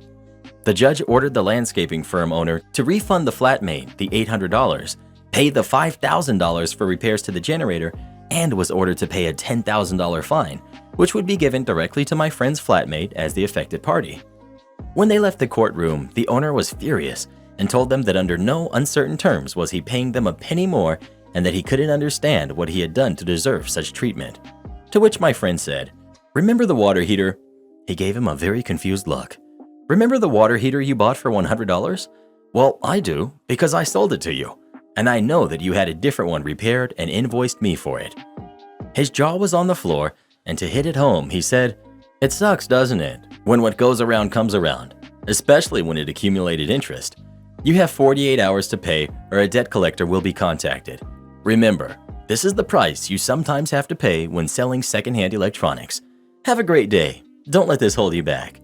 And they left. He paid the $15,000 2 days later. My friend and the flatmate split the $10,000 50-50 as they agreed, combination of rent payments and study stuff. The generator they got repaired, and then they got a warrant for it before selling it for $1,000 with a newly replaced identifier number. They then went out for a wonderful dinner and night out in town. Am I the jerk for telling my dad the real reason why I don't want to go on vacation with him and his family? I'm a 17-year-old male. When I was around 9, my dad, 39 male, started seeing a friend of my mom's, cheated on my mom. They married and now they have 3 kids together. My dad asked for custody and he was granted to have me on weekends. He seemed happy to have me and always tried to include me in everything, but it was kind of weird and frustrating. He even tried to make me call his wife Mom and went for full custody several times, since being with his wife and making me accept his new family was more important than spending actual time with me. I stopped going to his house when I was 14. He tried to fight for full custody after my mom started dating my stepdad, a nice guy, but I told him to stop. The other reason why I stopped going, I never told my dad this one, is because his wife was so hostile towards me. My dad used to pay attention to me when I was there, so I think she didn't like it that way, and one day told me behind my dad's back that I was an obstacle to my dad's happiness, that I should just stay with my mom full time.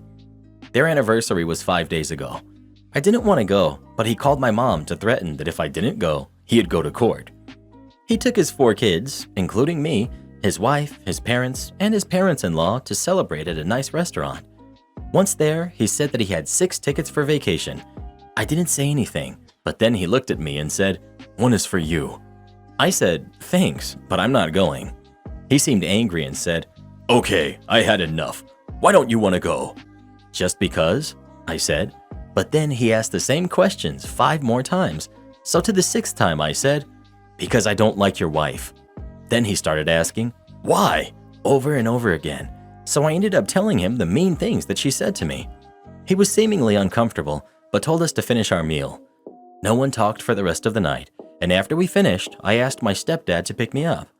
I haven't spoken to my dad since. He just sent me a message asking if I changed my mind about the trip, but I said no. My cousin told me that my dad is staying at my grandparents' now.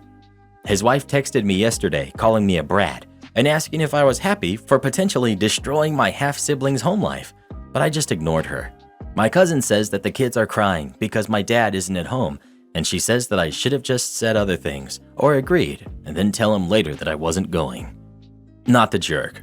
For a 17-year-old guy, you have some tact, which is incredibly refreshing and makes me optimistic about the future, so good for you. Yes, you could or should have waited to say you weren't going in private, but your dad's behavior after repeatedly asking the same questions makes me think it wouldn't have ended there. So you said no. To your credit, you attempted to not ruin the meal by not answering the following why questions that you were bombarded with. You tried. He wouldn't let it go, so you finally just answered. Nothing being a jerk about that. Now for a grown woman to tell a kid, her stepson no less, that the kid is standing in the way of his father's happiness? Now that's classy. If stepmom and dad want to play stupid games, then they don't get to whine about stupid prices. Not the jerk. You didn't ruin the marriage, she did by not accepting you and your dad as a package deal. She pushed you away, his own son, because she couldn't stand having to share attention. Your dad's marriage was doomed the moment she uttered those words behind his back. You did the right thing by telling the truth to your dad. Make sure to save all of her messages in case she tries to lie her way out of it. Take care, and I hope things improve with your dad. I don't want to see your name on this list again. This story didn't personally happen to me, but it was told to me by someone I trust. I fully believe it to be true, but some details are slightly altered to protect privacy. A friend of mine is retired now, but back in the day he did internal audits for a large bank. This story takes place about 30 years ago when networked computers were less common and paperwork tended to be compiled manually. Bank managers had to submit various reports to their regional offices showing what their branches were up to, and the regional offices would occasionally send out auditors to go through the records and make sure that everything was in compliance. One report that had to be filed monthly was a list of any employees who were in arrears on their own loans. Employees who had trouble managing their own credit were considered to be more at risk of stealing, fraud, or other financial crimes. So I guess the bank wanted to keep track of anyone who may fall into that category. My friend's team is doing an audit at a particular branch, going through the records and looking for any discrepancies. They find a big one. The manager of this branch had been behind on a number of loans he held with the bank, but had been leaving his own name off the report.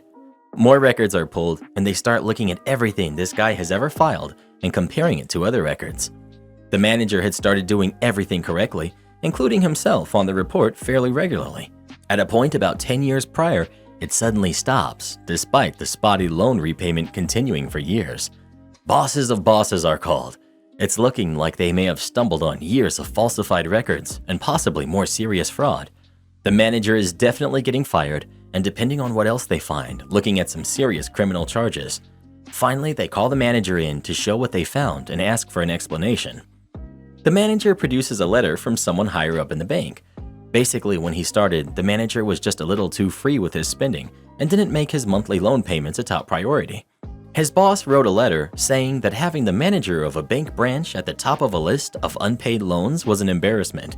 If he wanted to keep his job, he better make sure that his name never appeared on that report again. He was supposed to sort out his financial affairs, but the manager said he interpreted the instruction literally and simply stopped including his own name. It took years before anyone noticed. In the end, the investigation found no other signs of record tampering or financial crime. No one really believed that he actually thought what he was doing was allowed, but the whole thing was just ambiguous enough to give plausible deniability. By the point everything was discovered, the manager had his finances in good order, and he was pretty close to retirement. The whole thing was just sort of waved away as being more trouble than it was worth to deal with, and the manager didn't see any real repercussions. Just like that kid whose parents told him that they didn't want him to bring home any more bad test grades, so they didn't bring them home from then on. I forgot where that was from, but probably from this sub. Am I the jerk for selling my husband's PS5? I, female 35, bought my husband, male 37, a PS5 for his birthday a couple of months ago. He was beyond thrilled because he's a gamer, but it's been a while since he gamed. Let me say that the house has been a literal war zone ever since my husband started playing with the PlayStation. He started having rage fits, losing it, throwing and breaking expensive stuff like headphones and watches and glasses and his phone. He says it's his normal reaction from being frustrated by losing a round in a game. I told him this is no way to live because the house is in a constant state of anxiety, and my husband's behavior, to me, seemed to be worsening because of how easily he could get mad and lash out now. I told him if gaming makes him stressed out, then he needs to quit. He was like, "Okay, I will try to tone it down from now on, but don't blame me for being frustrated with how messed up these games have become lately." Well, on Tuesday I come home and find the place a mess. $300 game chair was broken and all the stuff on the desk thrown on the floor. I asked him about what happened and he nonchalantly told me he lost a round. I lost it on him and told him that I was done cleaning his mess and paying for replacement for every time he destroys something, and let him know that he ran out of chances and the PS5 has now had a negative impact and it needs to go. He said it has nothing to do with the PS5, so I told him the PS5 needs to be sold to pay for damages he caused. He threw a fit, but I sold it online. He called me a monster and said that it was selfish of me to return the gift that was for him. Yes, I get that it's a gift meant for him, but I paid for it, and also I'm the one who has to deal with damages since I'm the breadwinner in the house. He went into shutdown mode and keeps sleeping instead of spending time with me. Oh no, that is not a normal reaction to anything. Not the jerk, that man needs so much therapy. 100% agreed. My boyfriend and I and all of our friends are gamers, and you know what? We've all yelled from time to time, but breaking stuff? No way. None of that is normal, and I want OP to know this is not normal for even the most stressful games. I'm in a Discord right now watching my boyfriend's best mates play one of the most maddening games of League of Legends I've ever seen, and you know what they're not doing? They're not breaking their belongings or scaring their wives or babies. Not the jerk. At most, I have cried out of frustration, and that was a clear signal to take a break. Well, what do you think? Is it okay to break stuff when you get mad playing a video game or not? Please let us know. Reminds me of the time I tried playing Fortnite. I had to stop, my blood pressure went through the roof. Rule number 1, never trust your travel agent. So I'm working at the reception of a smallish 71-unit hotel in a quieter part of a busy seaside resort. Our hotel is located next to an artificial lake, which is more of a glorified pond really, a leftover from the days when local authorities decided to drain part of a swamp area in order to develop it. The hotel itself is divided into 3 buildings, the main building with the reception, lobby, restaurant, buffet room, etc., and 2 bigger buildings consisting of a ground floor and the first floor where our apartments are located, which either have a pool or garden view. So yesterday I checked in an older couple, late 60s, early 70s. Everything went fine until they asked me about the apartment's location. I said that it was on the first floor, and the husband seemed to be happy, but the woman asked me if they could have an apartment on a higher floor. I told her that we only have ground floor and first floor, which she begrudgingly accepted. So I sent them on their merry way, but I knew that they would show up again because they were allocated a garden view. People like these always want pool view, If their room faces the garden or vice versa, they're never happy. Lo and behold, they were back 10 minutes later to complain about the view and demanding a view of the pool. Or so I thought. Wrong. They demanded a lake view apartment. Well, she did. He was trudging behind. I then informed them that there are no apartments with a view to the lake, since all lake view rooms were studios, not apartments, and that their tour operator hadn't contracted any studios with a view to the lake, so I couldn't move them, even if there were any vacancies of said studios, which there honestly weren't. Cue wife going into full Karen mode. Listen to me, young man. I always take this one as a compliment since I'm pushing 50. Our travel agency promised us an apartment with a lake view. And could you at least tell us where we can find the ladder to go into the lake? I told them that there is no such ladder, and that I've never seen anybody swimming in the lake in the decade that I've been working there. So you mean that we were promised to be swimming in that tiny pool of yours? Our travel agency promised us that we could swim in the lake. I said that there still is the option of going to the beach and having a swim there. We are located on an island after all, but she wouldn't have any of it. The 400-meter walk to the beach was way too far for her, and that she would be contacting her local travel agent to find them a different hotel. I was about to say that if their travel agent let them down in suggesting our hotel to spend their holidays, they'd probably mess up a second time, but I only said, "You are free to do so, don't let us detain you any further." To which they stormed off. Well, she did. Her husband just turned around and followed her. And this is why nobody should ever believe in what your travel agency tells or promises you. Always book directly with the hotel. Am I the jerk for going off on my soon-to-be husband for returning my wedding dress? Me, female 29, and my soon-to-be husband, male 33, are getting married soon. Wedding planning has so far been going all right, except for a few things he and I argued about, like the venue and flower girl. Now we've been arguing about my wedding dress. This might sound cliche, but ever since I was young, I dreamed of having my own beautiful wedding dress. I can afford it, but my soon-to-be husband thinks it's not okay to waste a couple of $1,000 on a dress I'm only going to wear once. Yes, he might have a point there, but for me, this is typical price for wedding dresses. And two, because it's a once-in-a-lifetime thing, so why not make sure it's special? Soon-to-be husband still wasn't convinced and suggested I rent a dress instead of buying one. He started saying that I'm being irresponsible with money and brought up how much money I've already put aside to rent a face. He means makeup. And wear fake hair. He means extensions.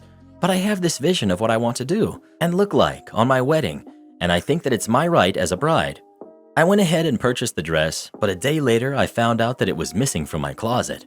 I freaked out, but he told me he returned it and got the money back. I was shocked. I asked him why he did that, and he said he thought the dress was ridiculously expensive and that I was wasting money, and again suggested I go rent one. I blew up and went off on him, which I've never done before. He literally took a few steps back and told me to calm down. I said he had no right. I'm the one paying for the dress. He got upset and said that there's no "I'm paying for it myself" in marriage, and that my attitude is setting the tone for what type of dynamic we'll have in our marriage. He kept on about how I must expect him to pay for everything while I keep my money and spend it irresponsibly. But I never tell him how to spend his money. I responded that he gets zero say in how I spend my money whatsoever. He told me that I should grow up and stop with the dream wedding dress cliche, then stormed off to call his mom, who chewed me out, saying she won't let me ruin her son's financial stability with how I deal with money generally. She too urged me to rent a dress or buy a cheaper one, way cheaper than the one I picked, and move on, but I declined. ETA for repeated questions. Yes, he still has the money and said he'll give it back once we agree on a solution. Not the jerk, but please hold, pause, press the button. There are some serious red flags here that you need to look into more closely before you get married. 1. You had a disagreement. You and he are obviously on two sides of the issue, but he took it upon himself to force his solution to be the solution. This is problematic. 2. Where's the money that he got back on the dress? Was it returned to a credit card? Is it your credit card? Was it cash? If so, where's the money? This is important to establish. You said that you spent your own money on this dress. Has he taken that money for himself? Has it gone back to a joint account? Important information for you to have. 3. His mother has put herself in the middle of this argument, not unsurprisingly on the side of her baby. Does she often do this? Do you want to live the rest of your life with her interfering from outside in disagreements that belong squarely within the circle of your household? I'm begging you, look into this more deeply. Do not sweep this under the rug. I know we're taught that marriage is the end-all and be-all, but please do not rush into past indicators that this marriage might be a very pretty trap for you. His mother didn't put herself in the middle. He ran to call his mommy after the argument and invited her into it. Also, OP said in a comment that he now has the money from the dress and is hanging on to it until things are resolved, i.e., she caves and does things his way. Girl, run. You don't want this. Consider it a bullet dodged. Let me put this delicately. Things are not going all right with your wedding planning. You gave many examples of him not respecting you, belittling and undermining your wants for your own wedding, controlling how you should spend your money, and running to mommy when he doesn't get his way. You're lucky you're not married yet. I suggest counseling to make sure you're compatible and will be happy spending your life with this pile of red flags, not the jerk.